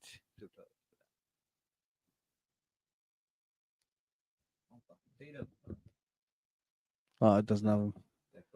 Oh, we get French this time. How many languages this man know? Yeah, I mean, Germans. They Well, then he did say he had also, really good at remembering is it me text or is and this? stuff. He's got terrible hair in every single thing I've seen him in. Now, it was a bit longer and stuff, but it was. I mean, me saying it. This is what my hair would look like if we didn't have nowadays products. Yeah. Like I've been out there too. Not the cut. I don't know what's going on with that. No, it's a mullet. Is that what? Yeah. Germans didn't get over the mullet for a long time. Well, to be fair, we can't say anything because it's come back again. Yeah. Looks like a hairpiece, though. That looks terrible. It does look like a hairpiece. Yeah. And Klaus Kinski threw a wobbly at his own press conference. Crétin. Crétin. Vraiment crétin. Moi, j'ai fait une fatigue de venir ici, tu comprends? Jette-le dehors, finis cette conférence de presse, merde. Sont les gens qui travaillent ici. Le voto, idiote, analphabète, mongoloïde. Bien. Mongoloide. Idiote, t'as l'air, fume la cigarette, pute là, et fais le bruit! Damn. So easy to piss him off. So easy. I think I might have been that one before. Fascinated by this guy now. Yeah. Oh, brother.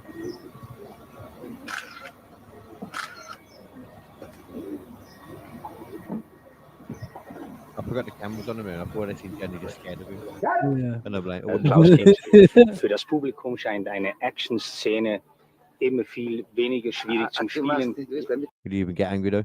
I don't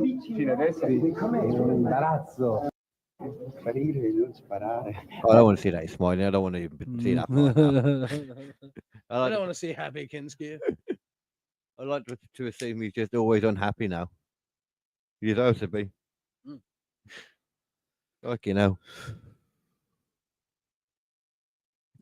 This is the thing. It's like he did do quite a lot of movies. In the end, he did about 127 movies. Yeah, no quicker, weren't they, back then, though? Yeah, yeah. Over like a 40-year career, though. That's impressive. Yeah. The guy never stopped working once he started. Yeah, kept going and going. Yeah, and methamphetamine would do that. Yeah, well, yeah. I don't even know if that was. But he looks truly haggard, like constantly. You know, like fucking haggard. Once again, same answer. The methamphetamine will do that. It will do that, yeah. I don't even know if it was. I'm looking at it really. I mean, I think that's just his craziness, isn't it? A little bit. And it was just the wanting the power, like you said. Yeah. There's some people you can see are broken. Yeah. And Klaus Kinski's a guy you can see is a bit broken. Yeah, definitely. You know. Because if it was the methamphetamine, to be fair, he wouldn't have wanted to leave the army. Yeah. He'd have just wanted more of that methamphetamine. Yep. So I doubt it's that. No, it's a very interesting story, a very interesting life that sort of combines with another guy that people know as this sort of friendly, happy-go-lucky director. Not even happy-go-lucky, just this friendly director who does like documentaries and stuff. Werner Herzog. Happy-go-lucky. I thought you were going to say happy-go-lucky. No, yeah. And Werner Herzog does like, you know, these voiceovers on things like American Dad. He's been on. He's been on Family Guy. Yeah, that's what they know him as. But like, there was a time when he was working with Klaus Kinski and he pulled a gun on the motherfucker to make him stay on set. Allegedly. Is that one allegedly? That's an allegedly. You would have had people see that, surely. Well, I suppose it depends if he was walking off set, though. Actually, he might not have done because he was probably some off people set. say he did. Some people say he threatened to. You know, but yeah. Well, then people just afraid. Yeah. But yeah, just fucking crazy. Yeah. Well, Klaus motherfucking Kinski or daughter fucking Kinski. What? Oh, yeah. That's not that funny, is it? That's just dark. It's funny. It's funny. Oh shit! That's what he didn't clock onto what you said. Yeah. So there we go. That's Klaus Kinski. Yeah, he's just a crazy motherfucker. A degraded human being. A degraded human being. Yeah. People talk about like Trump and I think that's crazy. That's crazy. Like it's been really watered down. What a real nutto power looks like. Yeah. Imagine him with like going from that. Imagine if he did a Ronald Reagan. Of Ronald Reagan. Oh, look, it's Ronald Reagan. Like, you know, he did his things and then he ran for power. I'm Jonathan Roth. You're taking the mick out of my disability right now. I am. Sorry. It's like, why would you do that? Oh no, it's mean, isn't it? People get cancelled. It's punching down, isn't it? Yeah. What's that trying to say? What's that trying to say? That's also that should be my disability. That should be taken as an offense, isn't it? Like they always say, "Oh, you know, you can't punch down." It's like down. Yeah, these people are lesser. Yeah. That's what I always say. It's like, it's I can insult anybody because I think we're all just as important as each other. I think we're all equal. So You can make jokes about anyone. Yeah. Either it's all okay or none of it is. It's like, And I would like to think all of it is okay. yeah. So screw you, Bitches. Japanese. Yeah. I was about to say dolphin and a whale. Not the one you're thinking of. I mean, it might be, I don't know, but if I say not the one you're thinking of, then whatever they were thinking of, they were like, no, we weren't that one. Yeah. See, that's how you hide your racism. That's how you hide it. Fucking hell. What's that? I have I only hate two people in the world. But, I can't remember what the fuck it was. It's a shame, isn't it? Gone out of my head. Yeah. Because what was it? It wasn't. I think it was my one. Then there was something else that's like it. Right. That I heard recently. But I question using my one as well. But yeah. Not exactly the same. But as I was going to say my one, then I can't remember the other one. My one was the I hate there's only two people I hate in the world: racists and the Asians. There's something in the same kind of vein. It's not that. Fucking hell. What? They did that in Austin Powers. The only people I can't stand are people who are intolerant of other people's cultures and the Dutch. That's it. Yeah. That's Yeah. Recently, I heard that. Yeah. That was it. Yeah. And that's what I'm like. Oh, can I use that joke anymore? Yeah. That's basically the same. Yeah, no, it You know what I'm is saying? basically the Well, same. it is the same. Yeah, it is the same, isn't it? Fuck. It's not, oh, cool. I mean, I'm going a bit more full on with it. to be Yeah. fair. Quite a bit more full on. I'm completely more full on in a live setting. Maybe I'll only do it live and never for a thing. Oh, that seems a little bit. That seems Not a because little I'm bit. scared of but It's just a bit aggressive. I've done it before. It's fine. Yeah. I've done that joke a few times on stage. Yeah. I think I've done the Japanese as well. Yeah. I think I've just at one point when I've done it, I just need to look in who was around and then say that one. Yeah. Or not that one, depending on what that person looked like. Yeah. If they looked angry, I wouldn't say that one. I'm an equal opportunity racist, i.e. a miserable cunt. I hate everyone. That could be the description of a racist or a comedian. Though. Yeah. When you get opportunity comedian. Yeah. Oh dear. Yeah. Oh, did you see the crazy, completely wild off thing from this? Did you see the tariffs that Trump's put on now? Oh yeah. Yeah. The 25% and the 10% to China. Yeah. I was surprised they did one to Canada because I know Canada and America, they bum up each other. You'd expect, but no, because he now wants Canada to be the fucking 51st state. So annoyed him. Yeah. So annoy him, piss him off. Look out of your joy, now I'm gonna bankrupt you. Pretty much. Yeah. But I read not read, sorry, I think I was watching it on. And I'm sure it's a biased it's a biased opinion. Right. So this is worst case scenario. There was this is gonna cost on average, if it lasts for about a month, the average taxpayer here about an extra $800 a month. Jesus Christ. Well, that seems a bit excessive. Yeah. I feel like they wouldn't do that without having some kind of other thing. That can't be the case. Yeah. It's not because I'm saying they're lovely people. I'm just saying Trump's a businessman. He knows how that would look terrible straight away. Yeah, no, but it does sort of tend to work with people just end up paying the cost of the tariffs on the production. They just go, well, we're just going to sell it with the 25% extra. They just go, well, we'll sell it with 25% extra profit margin. There you go. Done. From China. And then they sell it to people in America. China's 10%, but yeah, but you know what I mean. You know yeah, what I mean? but wouldn't it be the other way around though? Oh yeah, I don't even want to get into global financy stuff. Yeah. I don't know. The fact is, the products just end up being more expensive for the end user at the end of the day. Oh yeah. Of Yeah. course, yeah, it would be. Yeah, of course, yeah, that makes sense. So they just bump up the money for everyone along the way. Yeah, yeah. Because you still got to get those chips from China because they don't build them in the US yet. Yeah. So it's sort of. Oh, yeah. So it's South sort of. Korea, isn't it? Well, no, but no, China, Taiwan. South Korea, Taiwan, all of them, all you of these said places. that Taiwan was China. No, I said it's separate. But also the Chinese wouldn't like that. So who do you? The Chinese don't like you. Who the fuck do you please? Taiwan, full stop. Yeah, who do you want to please? Do you want to please China? No, do you want to please Chinese Taiwan? They're going to take over Taiwan eventually. Yeah. I don't know what that hand 12. Oh, I learned. Well, I didn't because I remember you told me about it, but I saw it on something else. The whole quantum computing idea. Yeah. And it made me understanding a little bit more. Like just the idea of like how like all the math works, and it seems to be phasing into like multiple universes. They don't know that. They don't know. The to fact is that they don't actually know how it works. No, that's the point. Yeah, that's my point. So it could be that. But the maths of what it points to. Yeah.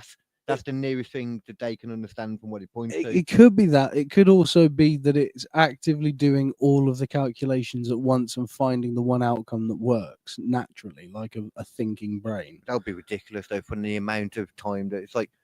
I saw like the amount of time it takes for like the supercomputers to do what this is doing. Yeah. And it's like a ridiculous number. I'm like, that makes no sense because even AI in comparison is like nothing. Oh yeah, but this isn't AI. This is I know that's what I'm AI saying. is I know, artificial intelligence. We would be talking about something that's beyond our known intelligence. That's the point.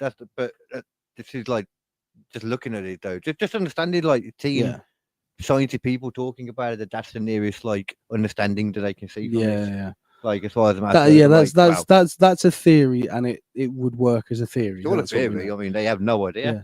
And it's like it could be quantum linked to all other units and all other universes that are using the same technology, essentially. Because then when you think about that number, it would go down so much infinite if they're all doing it at once and all that. Yeah. But then it's like, oh fuck knows, man. Yeah, but no one can say that for sure. No one can say that for sure. Yeah. That's you the can't problem. say that, Yeah. like, because you don't understand. That's just one of the ways that it's like tiny ape mind can explain it. Yeah, that nearest tiny ape mind. The nearest that tiny ape mind can come to figuring out what the fuck's going on here. Yeah, and we are smart as far as our sciencey shit goes. Yeah, that we know in that. Yeah, but yet they're fucking. We have no idea how this shit works. So once again, and we're gonna let's go crazy with it then. Yeah. Yeah. They could just they could start the fucking what we were gonna get in Marvel, the Kang Dynasty. Yeah. Whatever. Or the other thing where they destroy the time loop the multiverses collapse. I have watched it and I don't understand it. What one? Where it's like slowly all the multiverses are collapsing. All the different universes are collapsing and the timelines are all going clear because of the what's it called? That thing, the incursions. Oh yeah, incursions. There's something to cause them. I fuck knows. That's all I cast. I haven't watched Loki season 2 yet, and still, it's a good job I didn't because I don't think that counts anymore. I don't think any of it counts anymore. I mean, no, a lot of it does, just not the Kang part. Right. Yeah. From what I've gathered, all the the multiversal shit. Everything that happened in Loki 2, I think it was. He seems to be holding some timelines together from what I saw. Yeah, I saw that. Yeah, and there's other stuff. Yeah. I don't know. I don't think there's much more from that point actually. Doctor Strange is off fighting incursions with his third eye. Yeah. Yeah. And Charlie Theron. Yeah. I think she's got a bald head. I can't remember. That might have not been her actually. There's a lot of people that shave their heads in these films and don't shave their heads. Yeah. Are you gonna watch Brave New World? I don't know. Oh, you haven't watched any of them, have you? I haven't watched any in ages. No. I am kind of interested just to see Harrison Ford Hulk. Yeah. I think that's something I didn't think was going to happen in my lifetime. Is Harrison Ford would play a fucking Hulk? But you just want to see it or see all these scenes and shit, I think I'll watch the movie. Okay. I think they would show it in the trailer. Actually. That's one thing I wanted to not see. I don't think they've shown everything though. I'm hoping they've got some things hidden up their sleeves. Yeah. But and there's Giancarlo Esposito in it as well. I'll watch anything with that motherfucker in. Who? Gus Fring from. Oh yes, I did see that he's in it. I realised, the other day, I never watched the end. I don't know if you watched it either, but Better Call Was it Gus Saul. Fring? Gus Fring. Yeah. What did you say? Fring. Why even? Gus Fring, I think. Yeah. So you watched Breaking Bad, didn't you? Yeah, I love Breaking Bad. Better Call Saul. I still haven't watched all of that. Oh, okay. After I realised I haven't watched it all. Yeah. But I literally had like a few episodes to go, and now I don't know what to do because I don't fucking remember. I was reading through the things. I don't remember any. Yeah. I don't know where.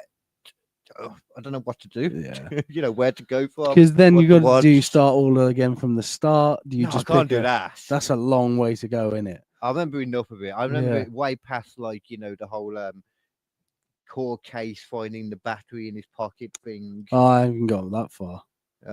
Yeah, no, I started Okay. pretty quick. There's a lot of series where I do that. Don't I'm even like, know where oh, I it is, really like this. I'm watching like 6 episodes in a row, and then I just stop watching and I never go back. Yeah. Loads of them. I try not to, but Yeah. to do it, I need to watch them quick. Mhm. And I keep watching series in a couple of days. Yeah. Not good. Yeah. I usually end up with a headache after the second day or so. Yeah, it's not healthy. The thing is, all of the series are way too long as well. It's like 12 episodes, an hour a piece. It's like they don't need to be that long. Yeah, I know. But There's so much fluff in this shit. Just cut out the fluff, make it 6 episodes long, an hour a piece, and I will happily sit down and watch that motherfucker in an evening or a weekend. especially in like a Breaking Bad and a Better Call Yeah. Saul. As much as I love that style, Yeah. like it's so slow. It's so slow. Sometimes I am guilty of, on the rewatches all the time. Yeah, I fast skip forward it. when- Yeah. But even when I was watching like Better Call Saul for the first time, man, I know I did it on that. Yeah. Because I was already watched Breaking Bad a couple of times by then, so I was already tired of it. I think a bit. I need a bowl and a spoon. That might be an issue, to be honest. Yeah, with that you. might be an issue. I actually don't think I have any bowls at the moment. Wait, no. No, I have some bowls. Spoon. Slighter issue. They threw away so much shit when they came. I Yeah. don't know why they threw away. I do have some spoons. It's all right. It's all right. It would have been making a lot more sense to say before. We would have done. But in didn't all think about fairness, in a normal household, you wouldn't have had to because yes, but you know this isn't a normal household. No, so I can't no, afford a normal no. household, would you? Yeah. I can do it if you want. Like I could probably get some. Or I mouth can't really. it. I can't really be. I could mouth it. Or you could just do it at a different time. I could do it at a different time.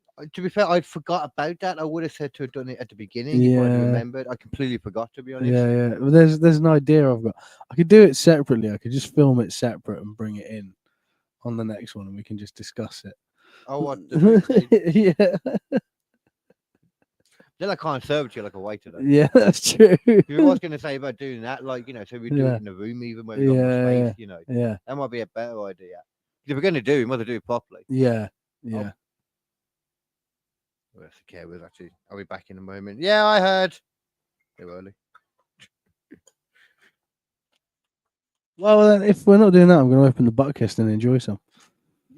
I'll leave you with the people for a moment. Yeah.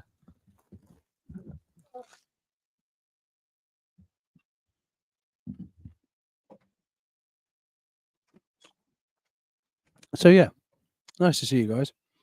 Ultimately, the idea was to try things that aren't cereal to see if they're supposed to be cereal.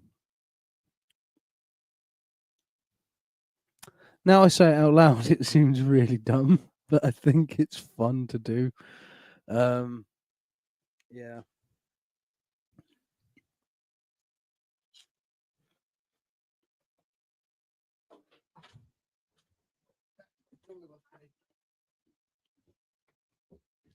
Got the kitty. He's got a kitty. Everybody be careful, the man's got a kitty. So yeah, that was a good little episode of I like Mr. that. Kinski, I think. Very much enjoyed. I've been watching a lot of film stuff lately. Whenever Yeah. I'm on YouTube, I keep clicking actually on like film things lately. Yeah. Like I'm back to that again. I started doing the masterclass by Werner Herzog. So, You know, masterclass.com, the sort of literal one where they get like celebrities in who've done stuff and they teach you a class of how to do it. There's a big thing. What's like that on? What's it on? It's literally called Masterclass. On YouTube? Or? No, it's on its own website. Oh, okay.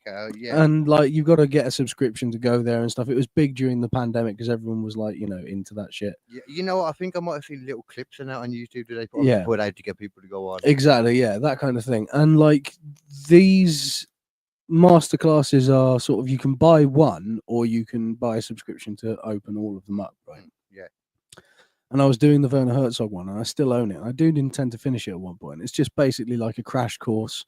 This is how I come up with ideas for films, and how you can come up with ideas for films. And like, I want you to be creative and weird and different. And I like that. The one creative idea for the film we came up with was, these people tried to go through the jungle. I'm going to go through the jungle the same way they did. Yeah. But I'm going to do it exactly like they did because I'm not creative enough to do it separately.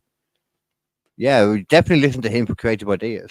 Oh, yes. Instead of making it look like we did it, instead of that, we just do it. I have no evidence of him coming up with creative ideas yet. What were some of the other films he did? Or the ones he did with Thingy anyway. I suppose I'm only seeing the ones he did with Thingy, aren't I? With Mr. Klausman. Yeah. Klaus Kinski. What is it again? Klaus Kinski. He does. Yeah, it does sound like a murderer's name, doesn't it? Yes, you know what I was thinking of. I was getting him confused with Klausen, I think, from Cusco. That's it. Cusco is what I was thinking in my head. Yeah. So obviously, it was completely different, but I was thinking of from Emperor's New Groove. That's what it was. That's a different thing. Kind of looks like him. Him in both forms as a human and a llama. Especially, like, I mean, look, just so people can't see. People obviously can. But when I look at this.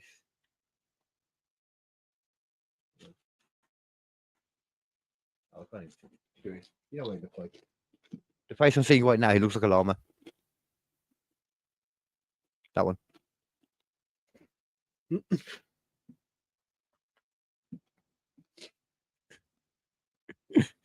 I'm trying to find a list of Werner Herzog movies. It's too classical for the internet. Is that what we're learning? Because I can't imagine there being much on Netflix, for example. Yeah. I might be wrong. It sounds like it would be more of a Prime thing. Or Hulu in America. Maybe even a Tubi. Holy shit, he's made so many movies. Yep. That's the thing, man. They make films so quickly back, like in the older days, anyway. Yeah. I know this is like the 30s, but. So there's Heracles, Spiel in Sand, Die Bildspolze, Vertidung der Festung Deutschkreuz, Last Words, Signs of Life. That changed pretty quick. Yeah. Precautions Against Fanatics, The Flying Doctors of East Africa, Even Dwarfs Started Small. These are ones that could be bothered to Morgana. translate, that's why. Yeah. Land of Silence and Darkness, Behindert Zukunft. I guess I was wrong. Aguirre, Wrath of God. That was where, what's his face was involved. So it wasn't that far into his career then? No. Enigma of Caspar Hauser. Okay. The Ecstasy of Woodcarver Steiner. Right. Sorry. The Great Ecstasy of Woodcarver Steiner. Wow, you just got better. How much would a woodchuck chuck? Oh my! Wow, when was that from? That is from 1976. Damn. How much would a woodchuck chuck if a woodchuck could chuck wood? I had to find out. Someone wanted you to show your meat, but it was from a while ago, so I've only just seen it now. I ain't showing my meat. Oh, okay. Not on YouTube. You not got any meat over there? Oh, no, you haven't actually. Have I got any meat? Oh, actually, I did eat some meat before I came on. I can throw up to show some. That would illegally form on YouTube. I don't think anyone needs that. Oh, okay. Well, let me know if you're changing your mind. I will. I'm right here for you. Mm-hmm. Okay, just, Yeah, so a shitload of movies, basically. 11 Dwarves, Nosferatu the Vampire. 11 Dwarfs. Yeah, Cobra Verde. Right, 11 Dwarfs. I think it's 11 Dwarves. Is that like a German version of Snow White and Seven Dwarfs, you think? Biggest more. Where did it go? Or maybe it's like a dramatic reenactment.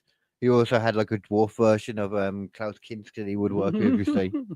And that was his interpretation.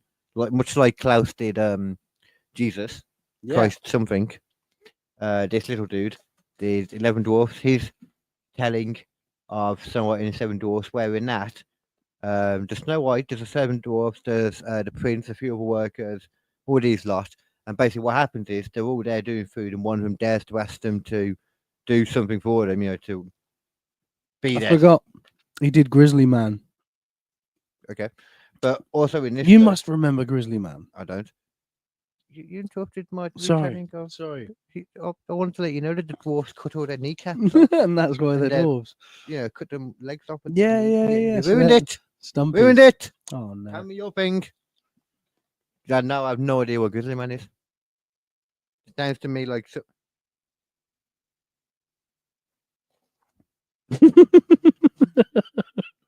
Were you perfectly trying to eat them like a fucking hamster then? You were proper like you had a handful. You were like... Oh, especially you're going to stick your head up and look around and carry on. I can do that. I have been known to do that.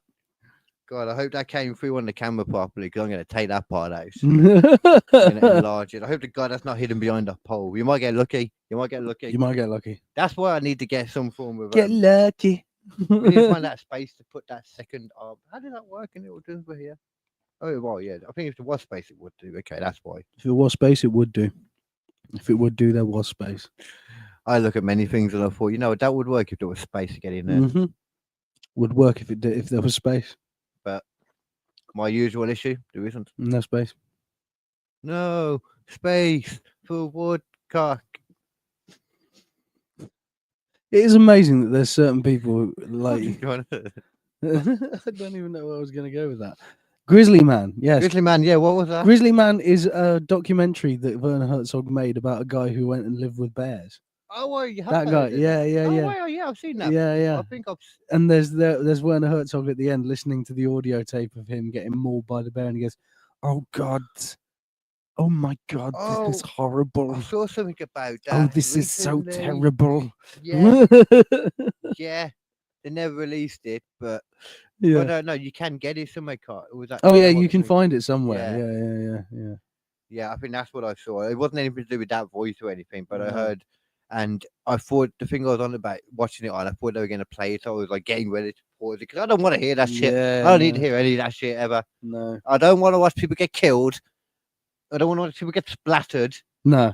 I questioned watching a man fight a kangaroo earlier because I didn't know how it was going to. Oh, you saw it? Yeah, that's right. I questioned watching that the first time because I didn't know how it was going to go. You didn't know how you're going to feel about it. As soon as he walks up the kangaroo, this could go bad. This could go terribly wrong. Yeah, this guy could get kicked in half.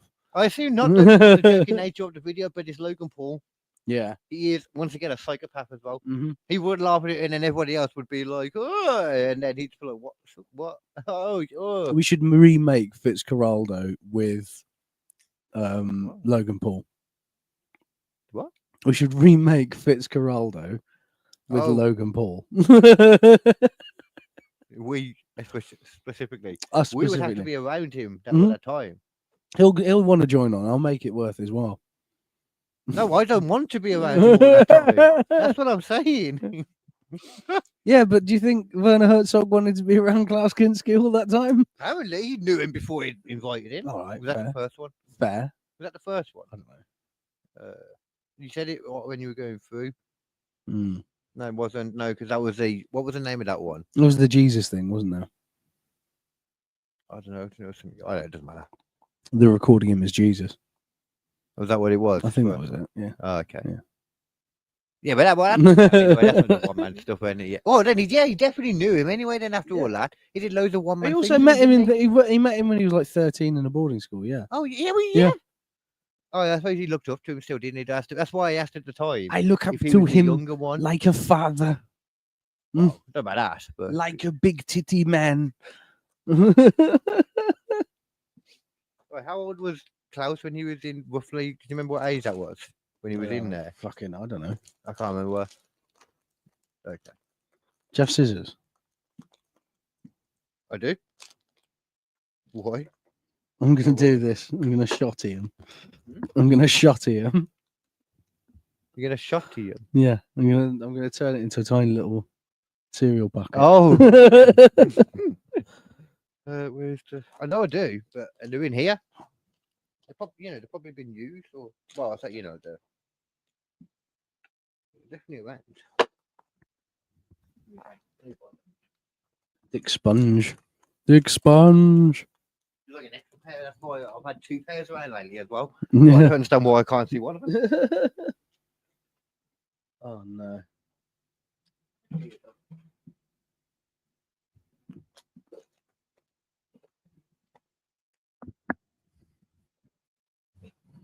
He'll be back in.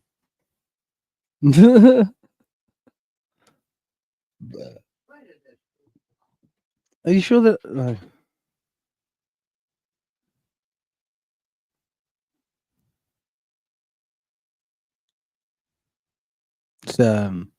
It's interesting.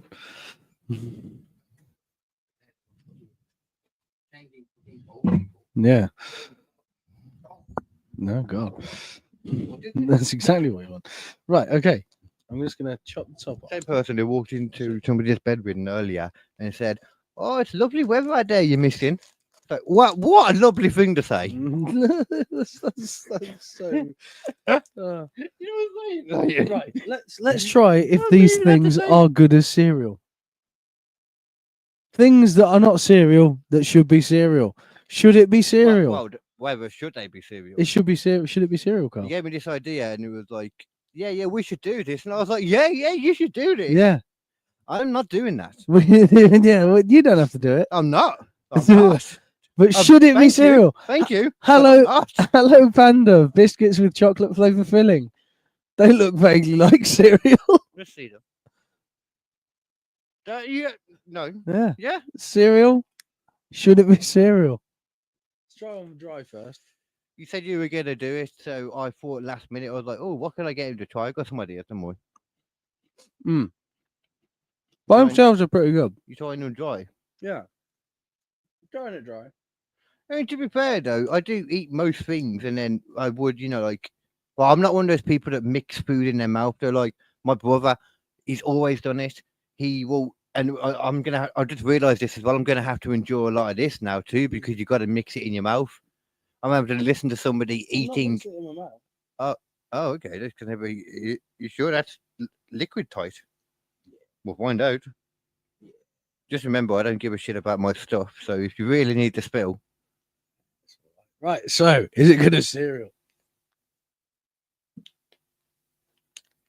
You get some of the milk down. Get it.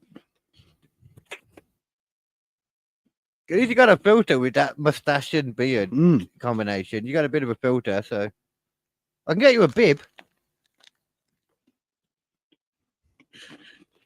Even the cat was looking at you thinking, what's he doing? And then just went back to licking her asshole. Good? Pretty good cereal. It makes sense. That does look like biscuity kind of stuff. It's like massive Crave. Yeah. That literally looks like Crave, actually.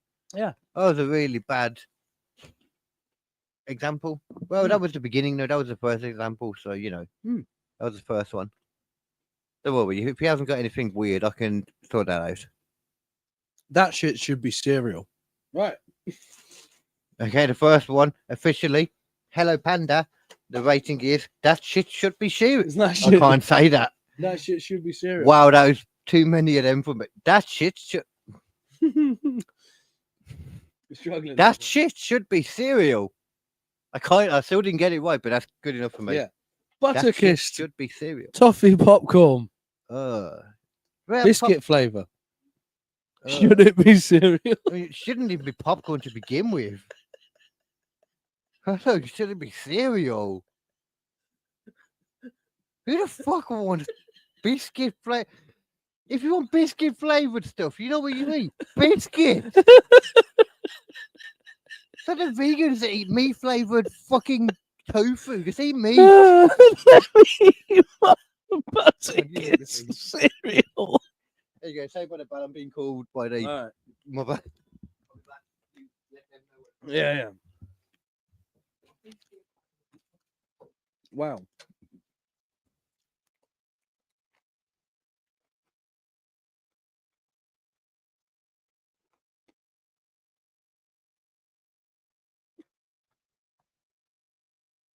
Like, it's not bad.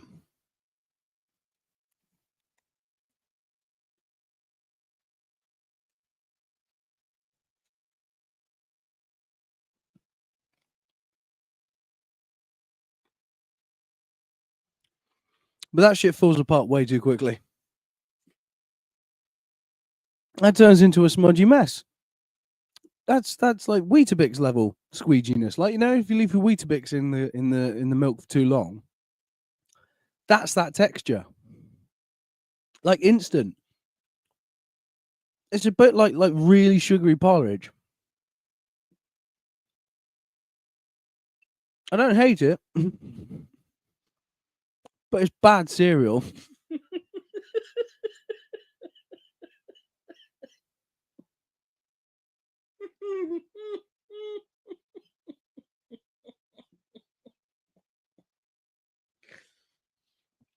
I don't know why I'm continuing to do this.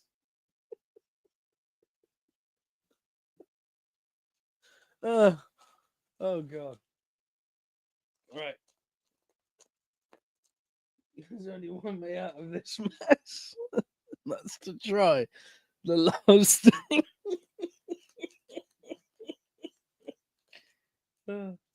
Should it be cereal?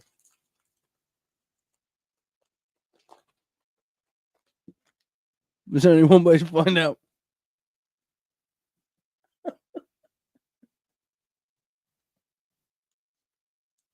Mini Oreos. Should it be zero?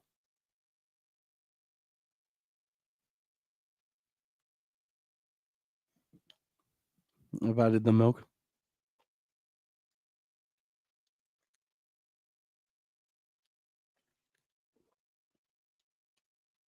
Yeah, I'm ready.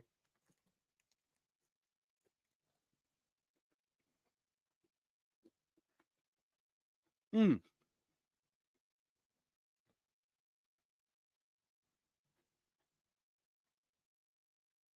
Mm.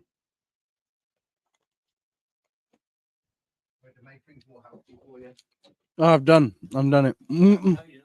Oh yeah, I have. I know.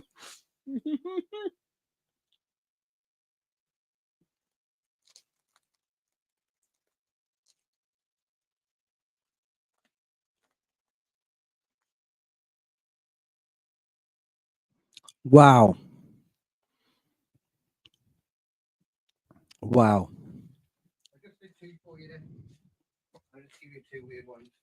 Two weird ones. Barbecue sauce.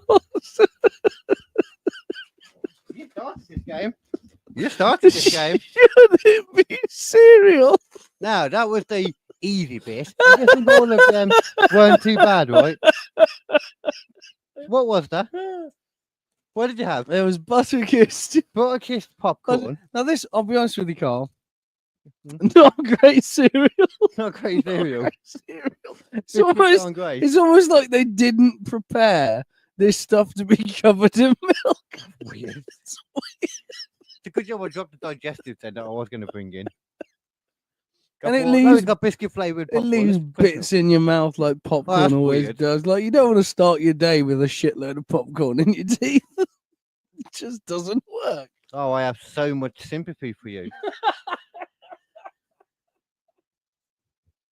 Woe is you. As you know, the Happy Pandas, they were, or Hello Pandas, they were good.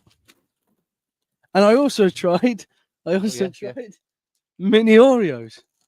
Yeah, I thought I saw that when I walk in, and I'm thinking, you think you're going to be able to do an eating thing on a comedy podcast and get away with biscuit flavored popcorn? What is basically already a cereal, Crave, and what is already a cereal, Oreos.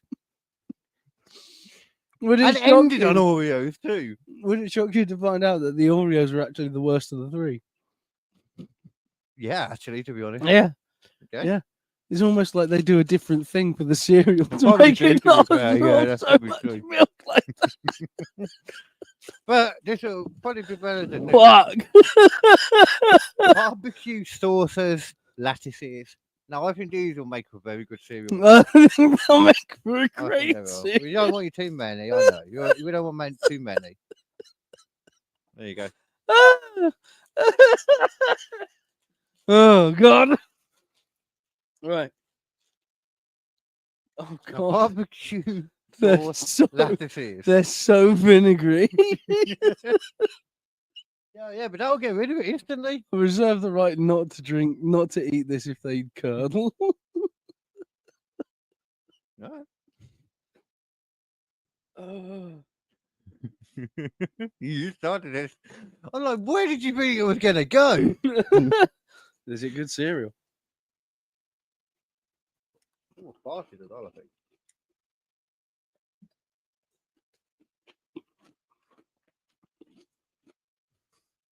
Not that bad. Didn't feel like it was that bad, to be fair. Unless it's just bad and pushes bit. Barbecue sauces, crisps from Morrison's. So It's not great. Oh. That's weird. That's strange. It turns out No, if you'd have done barbecue flavored potato crisps. No, They're so not good cereal. Okay. Let's find out if it's good cereal. Next time on Should It Be Cereal, I tried Thai sweet chili peanuts. It's all right done. What? Oh no. That's one. Should that be cereal? I think that would be nice.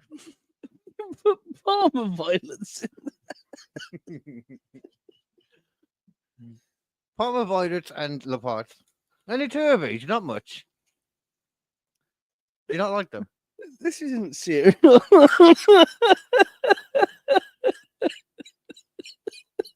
I'm sorry. I don't even know how to respond to that. Is it cereal? The point of asking that question wasn't that we already know they are, but let's ask it anyway. Actually, no, you didn't ask that with the popcorn. I expected the popcorn to be better, to be honest. That's awful cereal. Oh.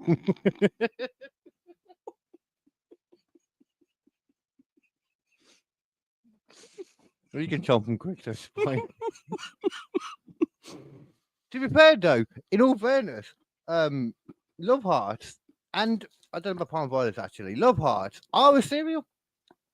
What? Who is a Love Heart cereal? This is not the face I want to have with my cereal. I'd have that face on this shit, like the Hello Panda things, all of the stuff. That is all seems disgusting to me. Good idea, though. Oh. God damn. You look like a man who's just been given multiple shots of like whiskey or something. Honestly, I'll be honest with you. I genuinely thought for years that Butterkist would make a great cereal. It seems like that's the one that bothered you the most, to be fair. Well, I don't know from the sounds of it, which was worse now than after them all. Oh. Like actually worse then, I guess. Because I feel like it might still be the Oreos from the sound of it. Or the popcorn, I don't know. The Oreos were bad. The popcorn was terrible. The popcorn was fucking awful. It immediately turned into like a wet, cold porridge. Like it's worse than mine. Oh no. The worst out of everything was by far the thing, the Love Hearts and the fucking... Wow, really? That was so bad. I never thought that would have been. I thought I was giving you a niceness at the end. That's why I thought you did it. I was like, yeah, see, a little bit behind. Yeah, no. That was an unexpected turn going from milk into sudden sharp flavors. That's what I want to do then, because I'd have to let it sit for a while before I had it. Oh. You can get it, but I'll do a drink one. If I can drink it, I will drink it. You'll drink it, yeah. Well, that's what my girlfriend said to me. She regretted it. I'm glad we did that. I'm glad we did that now, so I never have to do it again. Yeah, trust. We don't have to make a whole thing out of it now. No. I feel like we should now. We should a little bit. On occasion, we will bring back "Should It Be Cereal." I said more should it be beverage? Should it be a beverage? Should it beverage? Should it beverage? Yeah. Yeah. Yeah. I think I don't know how to go any further than that. What with the cereal? I could definitely take it further if you want. I mean, yeah. Man, you don't know what some of the others I was going to bring out. Okay. What other ideas do you have? Oh well, really? I had I saw a tin of mushy Marifat peas. Oh, can I have the? I was like, oh, peas is a great idea. Is it cereal? Should it be cereal? You've also got other healthy alternatives. Yeah, you got other lentils. Vegetables. Should they be cereal? I don't know many healthy things. Cauliflower. Cauliflower. Should it be cereal? You could try crisps. Mm-hmm. Crisps sandwich fillings. You could do a whole thing about what can crisps do. I mean, genuinely, like crisps can do a lot. What do you call it? Peanuts, Thai sweet chili peanuts. Not a bad shout. Yeah. Because I'm on the search for some savoury cereals. You never get a savoury cereal. I mean, who says you have to use normal milk then? You Bovril? No, it's got to be cereal. Cereal served with milk. Okay, with milk. Okay. What are you talking about? Oh, yeah. How many times do you have Bovril with your fucking Cheerios? No, I get it. Other kind of milks, though. You know. Yeah. I don't know what. Camel milk. That's getting popular. Really? Apparently. Oh. I didn't think about milking a camel. Yeah. Like, it is super hydrated, I guess. So Yeah. it would be really hydrated milk. So does it like have like isotonic shit in it? Do you reckon? Caffeine. This has got natural caffeine in it. Yeah. Yeah. Thought I would get you done. That's where coffee actually comes from. It comes from camel teat. Yeah, that's how the Egyptians actually did the pyramid. They would have caffeinated the shit. It's like cocaine, essentially. Yeah. That's why people get so into it. That makes sense, actually, now. I guess. I've been watching so much of this guy who goes around like places that you normally wouldn't go and like eats all of the street food. Like the one thing they tell you not to do is eat street food in these places, and he goes there and does it to try and like try the local shit. Right. And most of it's really interesting, but when he goes to Egypt, like they take away his footage and stuff and say like, you're not recording Egypt in a beautiful enough light, you can't do this, you gotta, you know, it's just ridiculous shit like that. Then I'm guessing that wouldn't be the one where he, you know, like actually shat his pants. Probably. Oh, that'd be terrible. I would be fucking terrified. What? No, I mean. Oh, actually shat his pants. Yeah, I mean because of the food. Actually shat his pants. Yeah. Yeah, not. That might be the reason why they pulled him over and he was lying. It's like, I'd actually shat my pants, but I didn't want to explain that to people. He does some weird shit though. He sat down and had like literally just in front of him, this goat had been killed, right? No. And they pull out the kidney and cut it open and go like, here, have a bit of kidney. Have a bit of kidney. No. I think my reply would be no preparation. Cook it. Just, yeah. You want some kidney? It's fresh from the goat. Yeah, it is fresh. Can't be healthier. I feel like it could be cooked.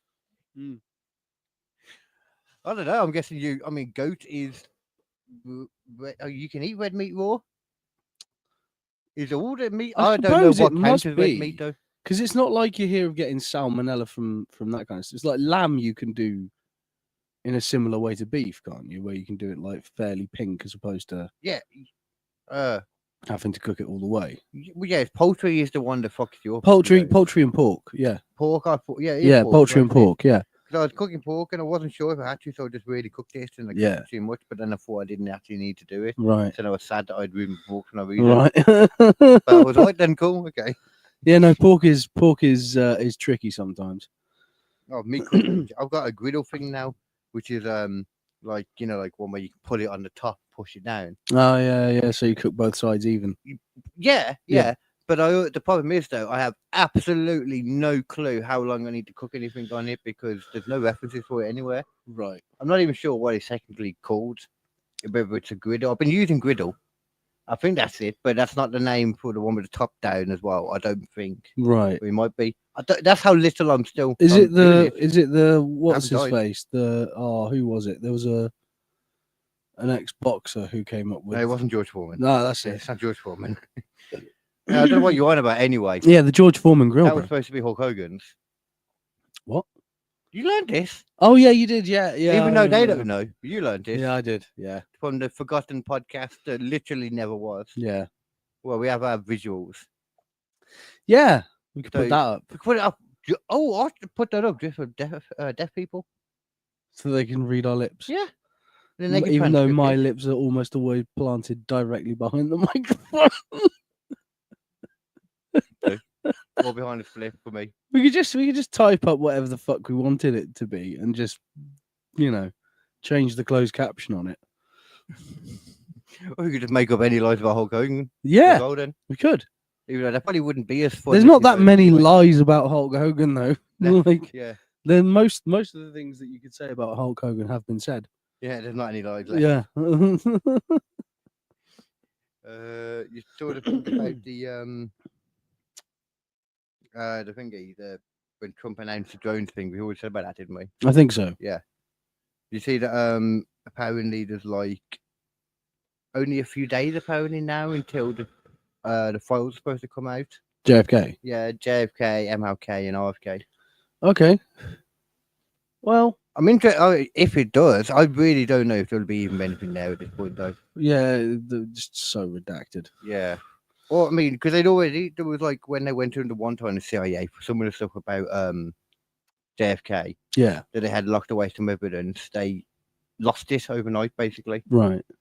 Well, obviously they didn't say that they'd lost it overnight, but it seems like from They what lost it. From the details that we read afterwards, like say you lost it overnight, basically.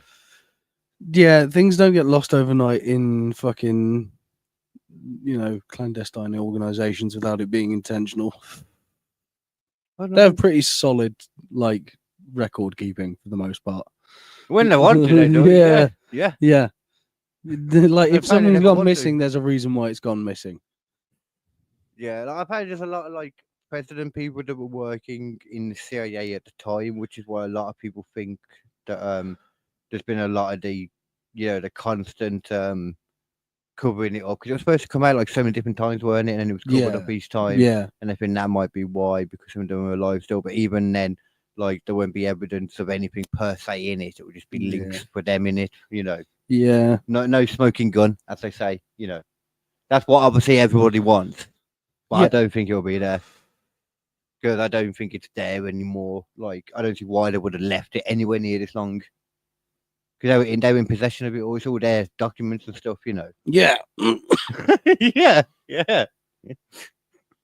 You're goddamn right.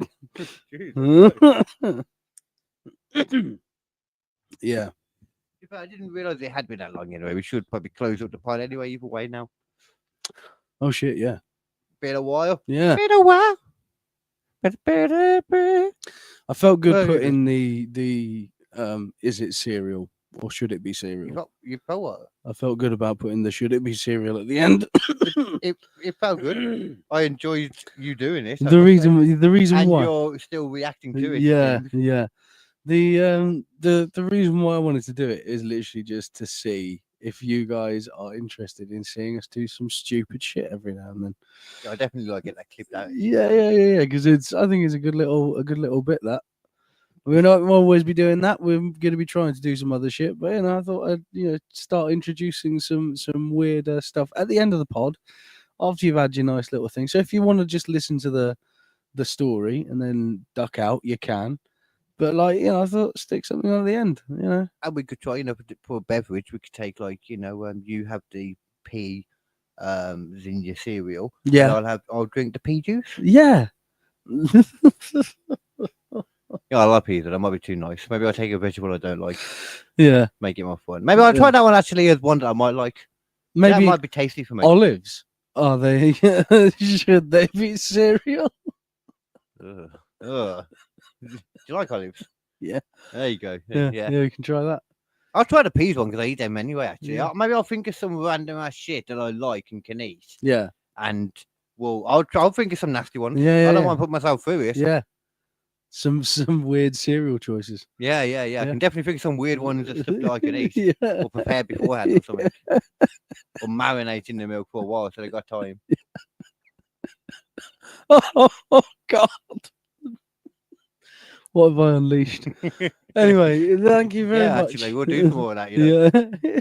Thank you very much for joining us on the Squishy Logic podcast. We'll rent out a breakfast bar next time. Oh, that's a great idea. There you go. Yeah. Thank you for joining us on the Squishy Logic podcast. Keep it squishy. Until always and always be logical. Yeah, Fucking baby. Until, Just like we are. Yeah. As always.